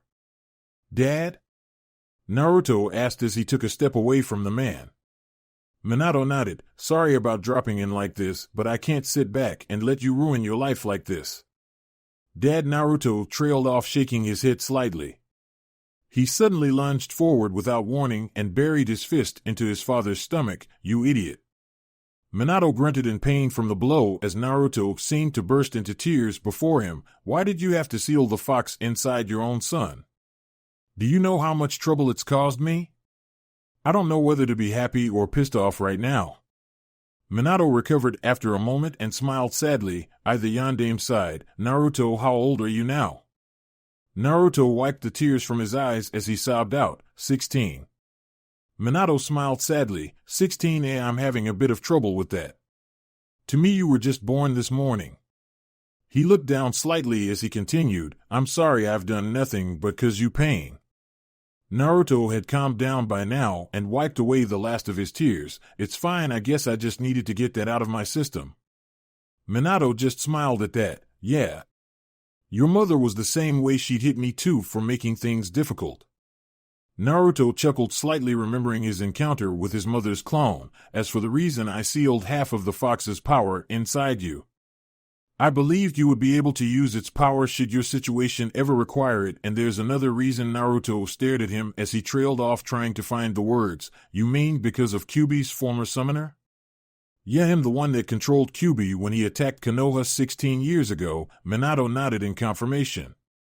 He's a very powerful shinobi. It would be suicidal to fight him without some form of special power. He continued, remembering his fight with the man. I believe he'll attack Konoha again. He might even attack the entire world. It's well within his power, the yondaime finished. Naruto shook his head at that. Konoha's has already been destroyed. Minato nodded in understanding. Yeah, I saw from the seal. Naruto looked up at him surprised. I know about Jiraiya too. Was Pain the one who sent the fox to attack Konoha before? Asked the Kitsune Sennin. No, not him. Do you remember the Akatsuki member you fought? The one with the mask? Minato asked knowingly. Flashback no Jutsu begin. Naruto grabbed a hold of the older woman's shoulders and asked in an almost frightened tone, what was the summoner's name? Please tell me. Kushina shook her head. I don't know, we never got his name. We didn't even see his real face, he always wore a mask. Flashback no Jutsu in Naruto had only met one Akatsuki member who wore a mask, the one he couldn't seem to hit with anything other than his mother's sword. Yeah, I remember him, Naruto said, remembering his little skirmish with Akatsuki a month ago. Back before the attack he saw through everything I did. He's no ordinary shinobi. He's easily one of the strongest men alive. Pain's probably being used by him, Minato said, sadly recalling his own battle with the seemingly untouchable man. But Pain hates Konoha.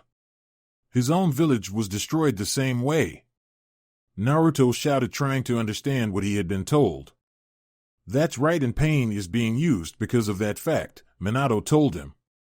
Being used? Are you telling me that this guy with the mask is the one responsible for everything that's happened? Is he the reason there is no peace? Naruto asked almost desperately.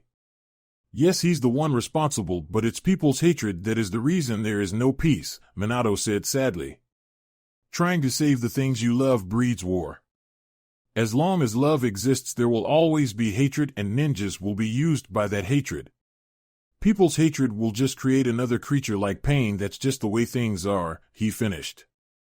Then what do I do? Naruto asked as he clenched his fists. What can you do? Maybe as long as the ninja system exists, there can never be true peace or order. Pain asked you about peace, but it's hard to find an answer, Minato told him sadly. Naruto didn't say anything to that, but instead just stared at him wide-eyed. Naruto? What's wrong? It can't be that easy, Naruto said, trying to calm himself and not hyperventilate.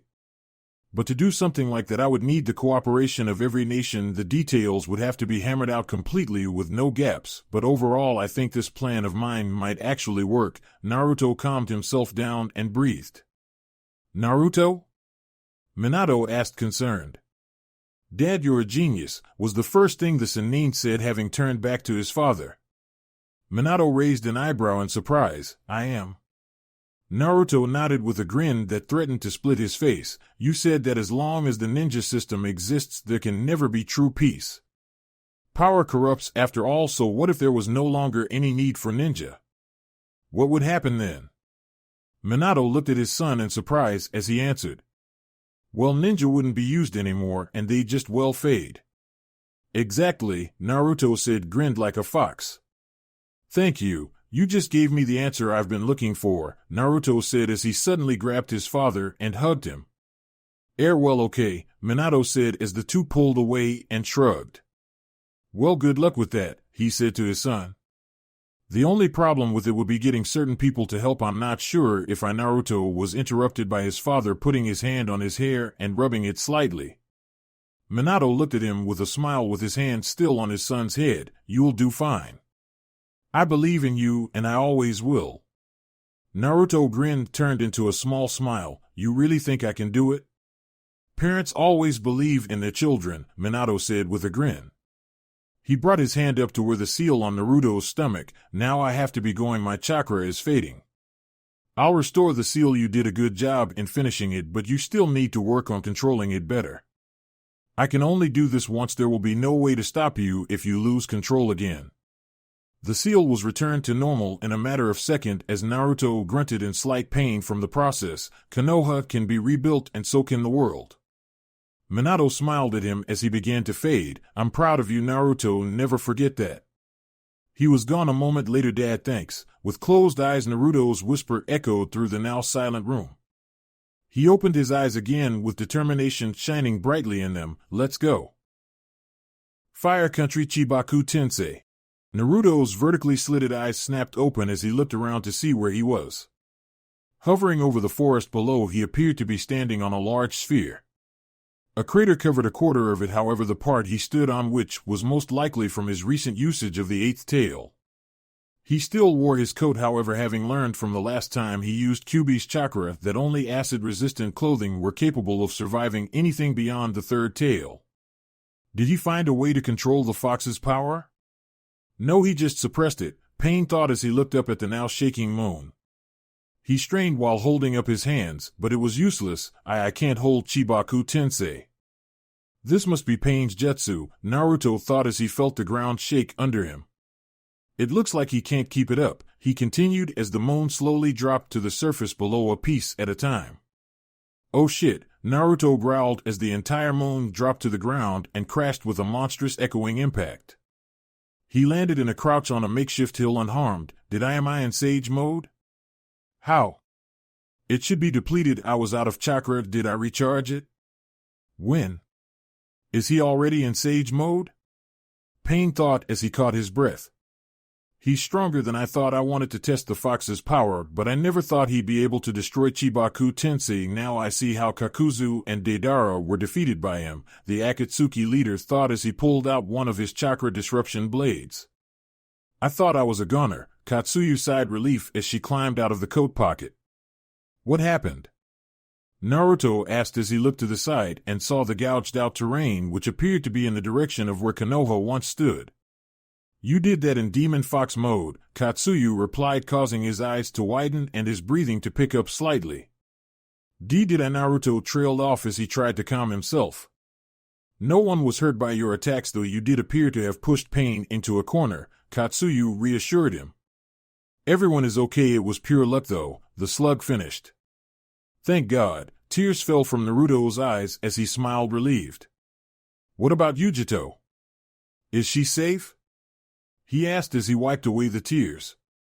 Your fox carried her to Tsunade-sama. She was able to heal the damage done to her, Katsuyu answered after a moment of checking with her other bodies. That's good, Naruto said with a small smile. Just wait a little longer, Yujito, I'll be there soon. His eyes hardened as he raised his head towards Pain.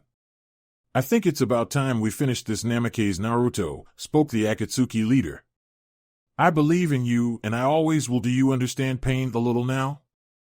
If you don't share someone's pain, then you can never understand them.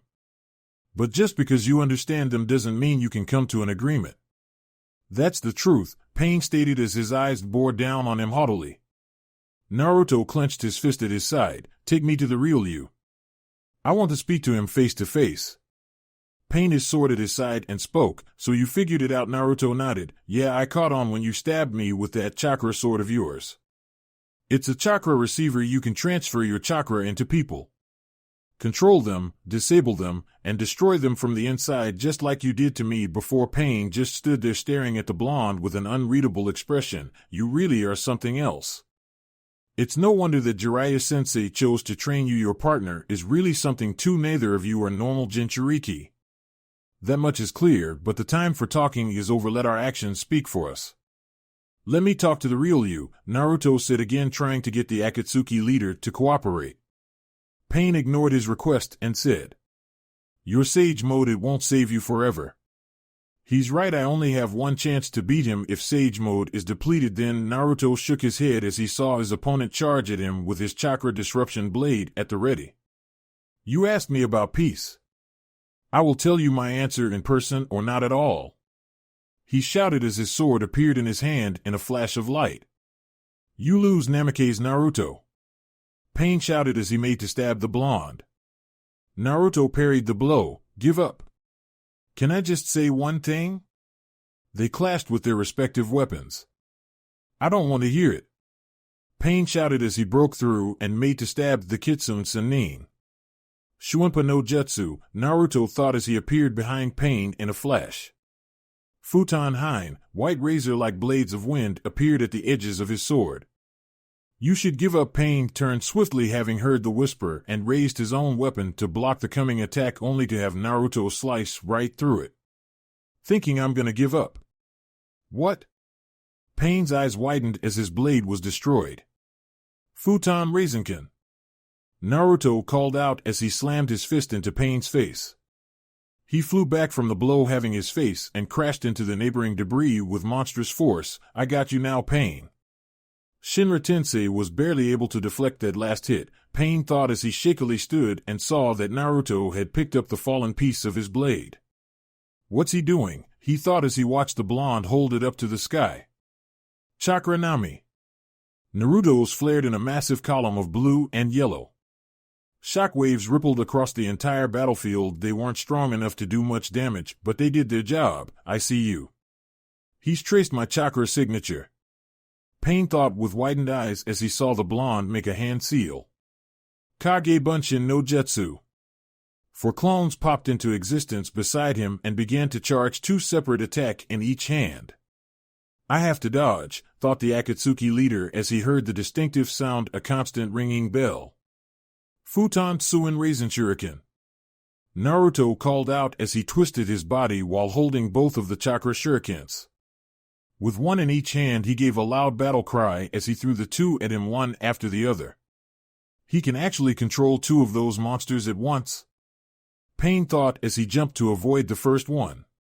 He saw the second coming at him and brought his hand up to stop it, Shinra Tensei. The second one was instantly destroyed before it hit him as he landed on a nearby makeshift hill. That was close. He looked down at his opponent and his eyes widened when he saw the blonde had already finished charging 2 wind balls. Damn it. Futon Kamikaze no Jutsu. Naruto's voice echoed through the area as he brought both wind balls together and unleashed the massive tornado it produced at Pain. The Akatsuki leader gritted his teeth as he brought his hands up to stop the attack. Shinra Tensei. Sage Mode deactivated. The unstoppable wind met the law of gravity as the 2 attacks sent a cascade of shockwaves across the land. Entire sections of the neighboring forest were blown away by the power the 2 attacks gave off. After the 2 attacks died down, however, dust covered the area, negating Pain's ability to see. Where is he? Pain thought frantically and heard the bell-like screech he knew all too well. He looked up suddenly and his eyes widened as he saw Naruto was descending towards him with a bright white ball in his hand. 5 seconds. Futon Raisengan. Naruto said as he swung down with his jutsu. Shinra Tensei. Pain called out, having brought his hand up to stop the blonde. The 2 clashed with everything they had atop the platform like pillar of rock that Pain had jumped on. Their attacks sent monstrous shockwaves everywhere. Rocks, boulders around them seemed to just split in 2 under the extreme pressure that had filled the area. At the very end of this, there was an echoing sound of shattering glass as Naruto's jutsu was destroyed and Pain grabbed his arm. It's over, Namikaze Naruto, Pain told him, only for Naruto to chuckle slightly. Heh, you fell for it, the blonde said with a grin as he brought his other hand out from behind his back and the jutsu it held. Pain's eyes widened. Those last 2 attacks were just diversions. Futon Suin Raisengan. Naruto called out as he planted the spinning ball of wind into the Akatsuki leader's chest. Pain let out an almost deafening cry of pain as the ground below them cracked and crumbled. The attack that hit him seemed to drill into his skin before in one final moment he no longer felt the pain.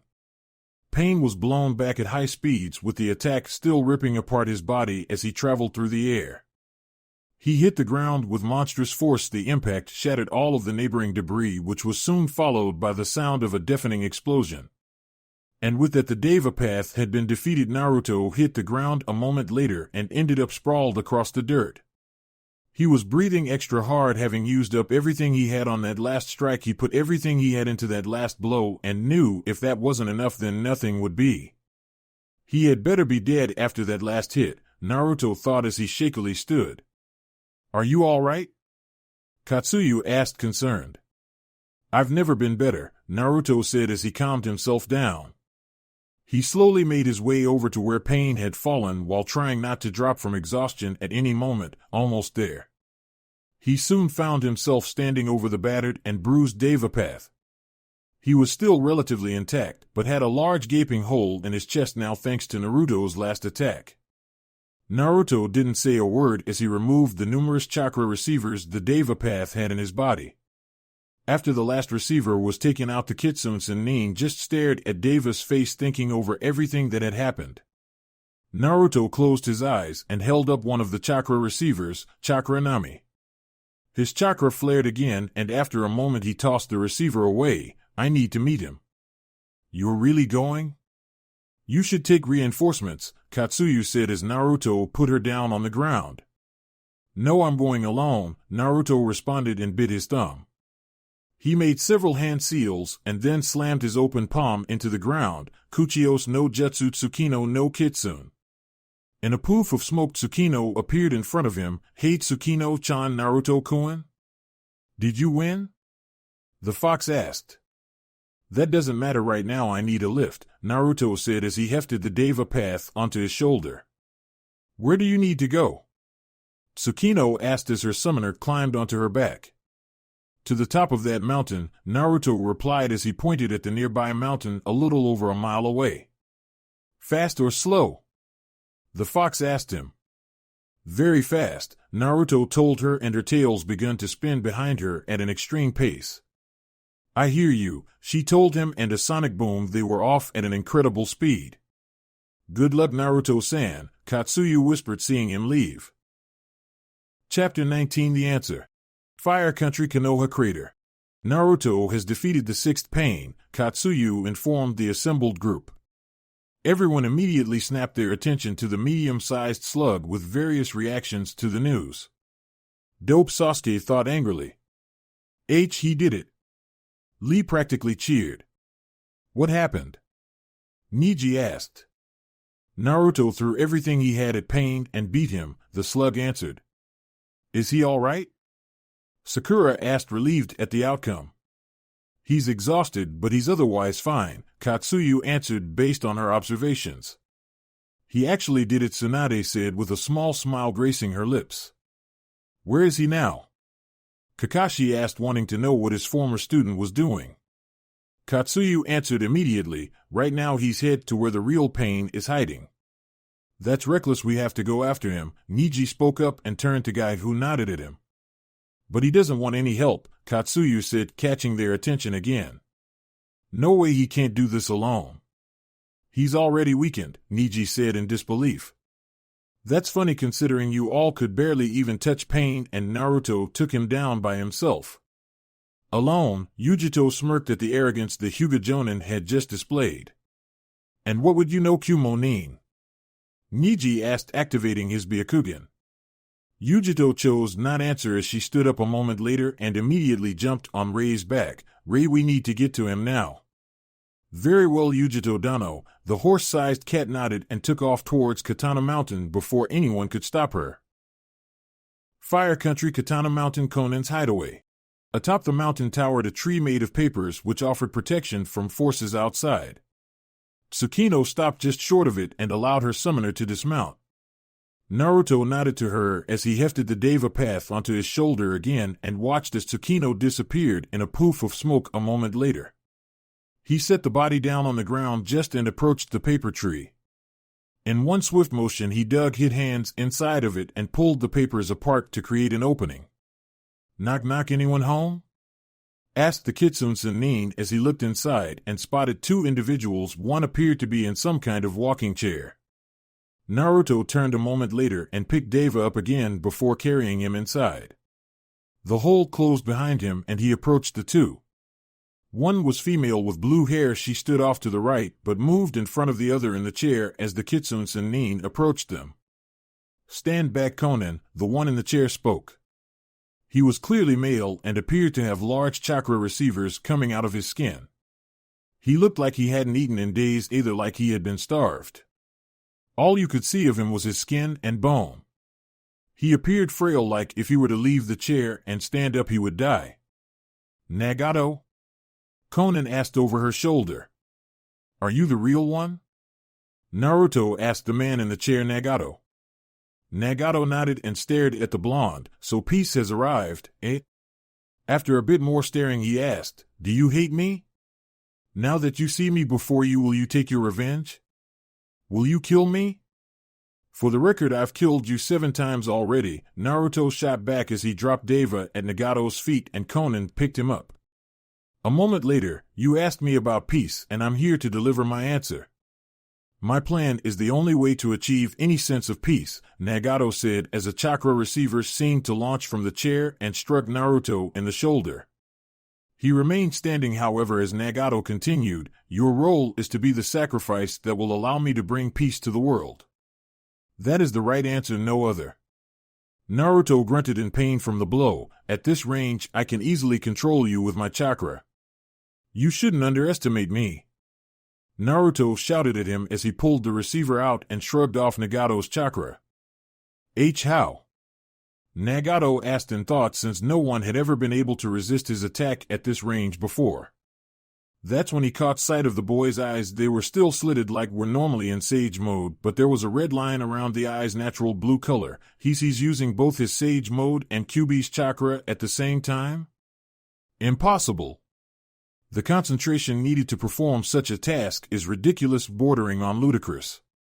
I came here to talk to give you my answer, but I also wanted to find out what I would feel if I really saw you, Naruto said, looking down and shaking slightly. You wanted to and? Nagato asked with widened eyes.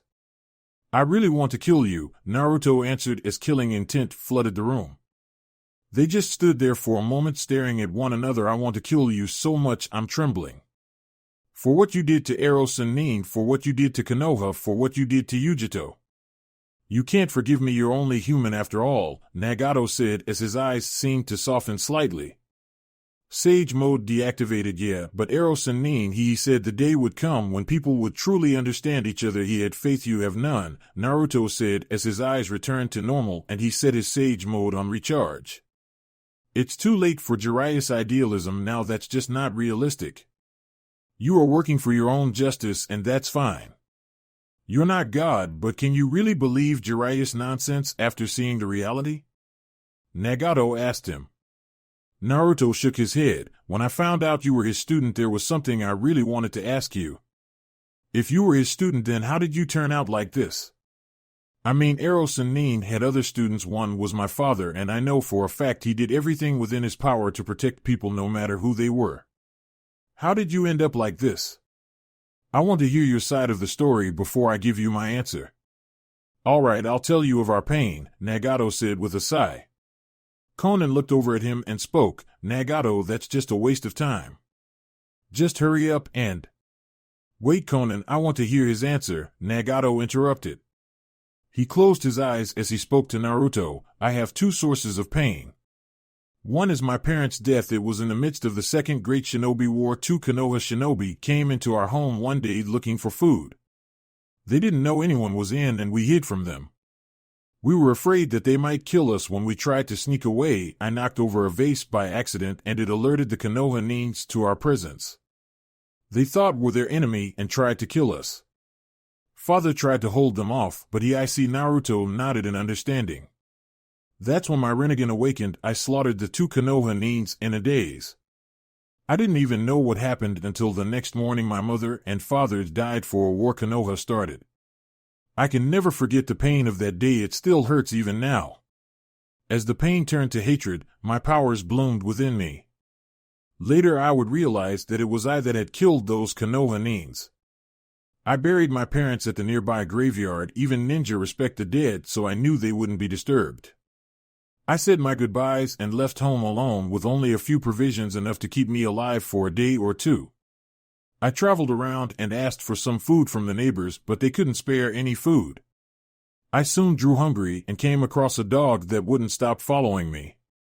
I called him Tiny and we kept traveling, but I knew we couldn't last much longer. That's when Conan saved me. She saved us, Nagato said as he turned to the other Akatsuki member, and she smiled sadly at him. I offered him some bread. He split it between him and Tiny. After that I took them to the hideout that Yahiko and I used, Conan continued. Who's Yahiko? Naruto asked, having never heard of the man. Conan looked down at Deva and replied. This Deva path was constructed using Yahiko's corpse. That's Yahiko. Naruto trailed off as he stared at Deva's lifeless form. Yes, he is back. Then is when we first met. We were all war orphans, but they were trying desperately to stay alive. They became my friends. We stole a lot in order to survive. There were no orphanages in a small war-torn country like ours. There was nothing else kids like us could do. But through it all, Yahiko never gave up hope. He wanted to rule the world and bring peace to it in order to stop war. Not long after he told us that we were caught up in a fight. A kunai with an explosive tag detonated right in front of us. Tiny was Nagato shook his head, remembering his first friend. He died, Naruto said, looking to the side. Yes, the ones fighting, however, it was Jiraiya and them the Sannin. They were fighting Hanzo, the former leader of Amigakure.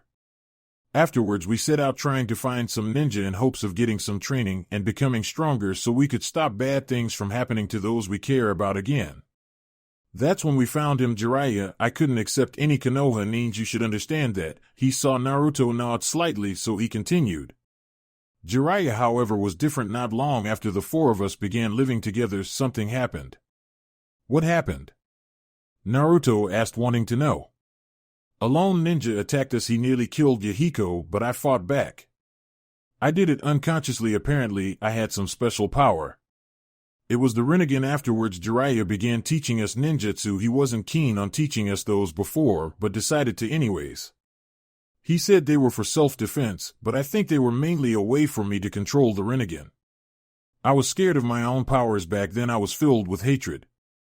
I was tormented by guilt and kept thinking that I had done something wrong.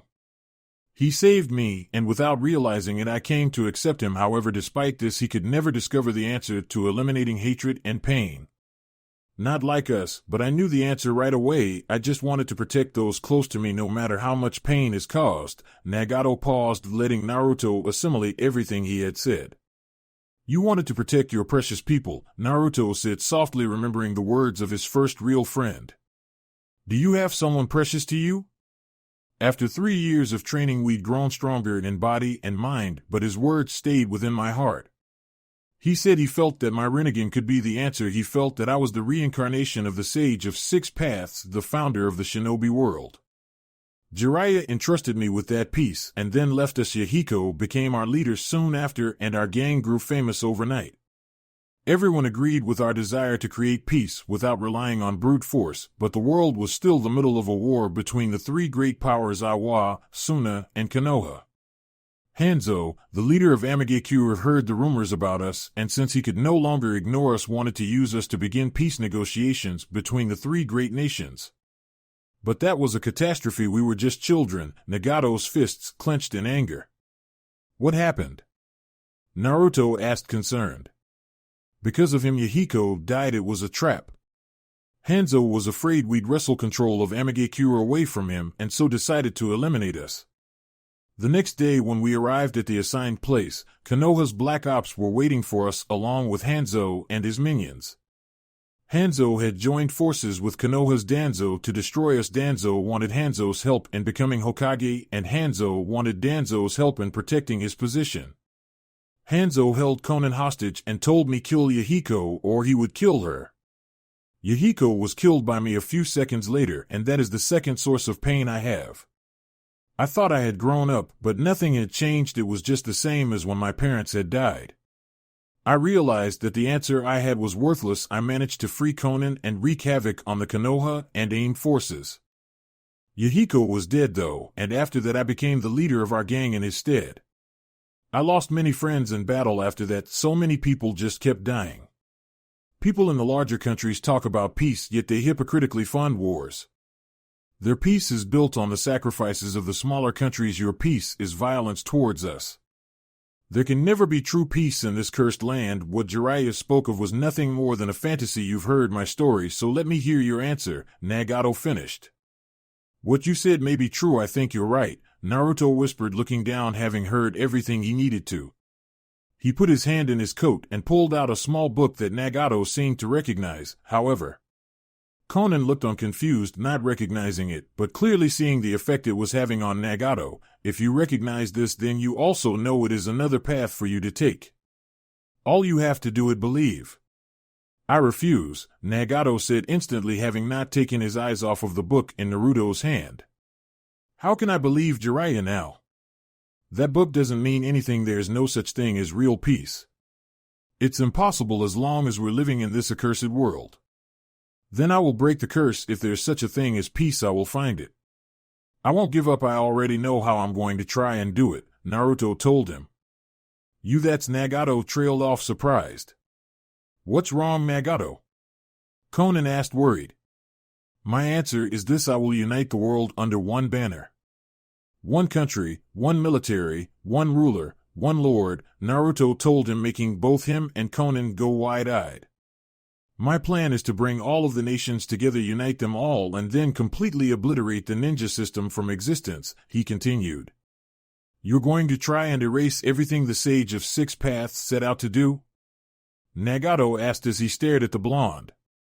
Naruto nodded. Power corrupts, and absolute power corrupts absolutely. If I destroy all records of ninja, erase their entire existence from history, then only civilians and the samurai would remain. This would stabilize the region, right? Nagato nodded in response. Yes, it would, but to pull off something like that you would need the cooperation of every country. Naruto smiled at that. Yeah. I guess I've got my work cut out for me, huh? You, Nagato trailed off. Believe in me, and I promise you I'll bring peace to Amagakure too, Naruto told him. We studied under the same teacher. I told you before that we should be able to understand each other. I was just joking back then, but you're an odd kid. You remind me of myself when I was younger. You're different. You chose a different path, and in you I can see a different future. I will believe in you, Namikaze Naruto, Nagato said, chuckling slightly. Nagato? Conan asked, confused slightly. It's over, Conan. My body is at its limit. I will be dead in minutes, Nagato told her before he turned back to Naruto. Listen carefully, Naruto. There is someone you must watch out for. He is a very powerful shinobi. He is almost without equal, he told the blonde. Naruto nodded. I already know. The Akatsuki member, the one with the mask, he said, surprising the two. Nagato nodded slowly. His name is Uchiha Madara, and he is the Sandai Mizukage. Naruto's eyes widened slightly. Okay, that I did not know. He was defeated by the last Sanbai Jinchuriki Yagura, Nagato told him. Naruto looked up at him, surprised. A Jinchuriki? How did Madara lose? From what I'm told, not even my parents were able to beat that guy. Yagura had full control over his Biju. He was able to use it to defeat Madara and became the Yandai Mizukage nearly 12 years ago, Nagato stated. Naruto looked at the ground, trying to process what he had just heard. The Yandai Mizukage is he. He's dead. He was killed by Madara in their second battle at the Lake of the Bloody Mist, where the Sanbai then resided until Akatsuki captured it. Nagato interrupted him.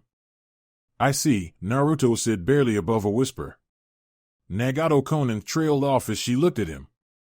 War brings death and wounds and pain to both sides. There's nothing harder to accept than the deaths of those you love, so you believe that they could never die, especially those who haven't known war like your generation. You try to find meaning in death, but there's only pain and hatred that you don't know what to do with. Nagato began to rasp out, feeling his body shutting down.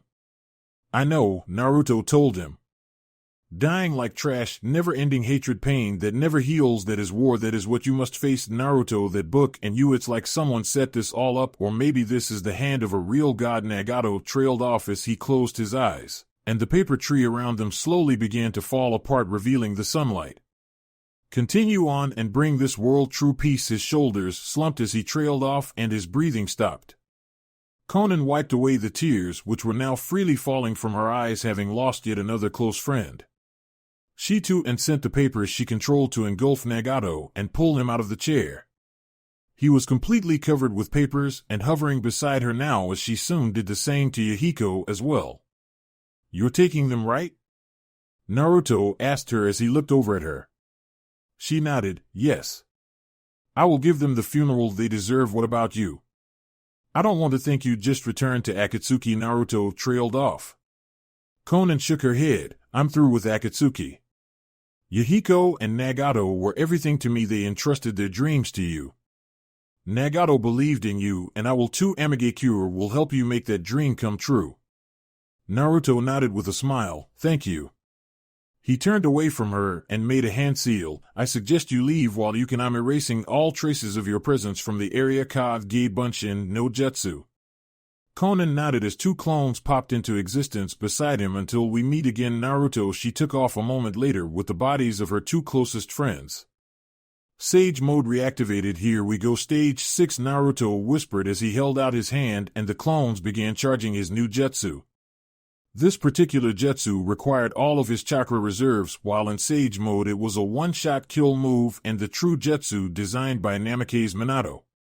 He could only do it once per charge, and even then he would be left exhausted afterwards, but he knew the situation called for it. Futon Raisin Kamikaze. Fire Country Battlefield. They certainly covered quite the distance, Shino commented as the group of Konoha Ning, Tsunade included, followed the large number of craters and canyons that littered the area, including the large amount of earth that had seemed to be ripped from the ground and tossed into the air. Yeah, but where did they go? Tintin asked as she looked around. The nearby mountain was suddenly engulfed in a spinning ball of wind. The ball seemed to be pulling various trees into it and shredding them upon contact. Wow! Kiba exclaimed as he tried to stop himself from being pulled in. The others weren't faring much better. What the hell is that? More importantly, how do we stop it? Tintin shouted over the raging winds. I know what it is. It's the Rasengan's completed form. Kakashi shouted as he used chakra to stick to the ground and covered his eyes. You mean that's Naruto? Sakura asked in a shout. The ball suddenly exploded with great force, sending a massive blast of wind in all directions and wiping out an entire forest of trees. It all went silent after the few seconds it took for it to die down. When the dust cleared, the mountain was no longer there. It was just a large crater in the earth with the surrounding forest having been leveled. Okay, what the hell just happened? Kiba asked, catching his breath. He finished it. Kakashi trailed off as he remembered his sensei trying to complete this particular jutsu. We need to hurry, Tsunade told them, and they took off again. Naruto? Yujito shouted as she walked through the forest at the edge of the mountain's crater. I'm here. She heard the whisper and turned to find the one she loved slowly walking towards her with battered cloths. His coat was torn at its edges, and he had numerous cuts littering his body, but overall he looked fine, if a little exhausted. He fell forward, and she caught him as he fell before hugging him closely. Naruto trailed off as his exhaustion slowly overtaking him. I promise I'll always protect you, and I will never break a promise. He slumped as unconsciousness finally overtook him. Yujito just smiled tearfully. You reckless idiot. She motioned for Rei to approach her. Let's go home. I'm afraid we can't let you do that. The Nico Sennin turned swiftly upon hearing the newcomer's voice. 12 figures dropped down around her, including the Hokage, whom she recognized. There's no room to escape, and with Naruto knocked out, he can't shunpa us out of here, Yujito growled in thought as she saw that she was surrounded. We have them, Niji stated. Naruto Sakura thought as she gazed on the unconscious form of her former teammate. Standing atop a nearby branch was a man wearing an Akatsuki cloak with an orange spiral mask. He was looking down at the scene before him with numerous thoughts running through his head, mostly on what had happened recently. Sasuke had been returned to Konoha by those two Sennin brats. Naruto and Yujito had defeated Kakuzu, Haiden, Deidara, and now Pain, which, even though he had taken into account the outcome, it was not something he had wanted. Itachi's death was, in all honesty, the only thing he had actually wanted to happen. Zetsu's death by Sasuke's hand and Konan's defection were not planned for. Those two brats, Madara growled in thought as he looked on as the pair were taken in by Konoha. They've thrown quite the wrench into my plans. I think it is about time for me to return to Kirigakure no Sato, he thought before turning away and disappearing in the blink of an eye. Thank you for your views, likes, subscriptions, and overall support of my ongoing efforts to bring great content to all of you. Check out my Patreon for more mature fanfiction. The link is in the description and like everywhere on my channel.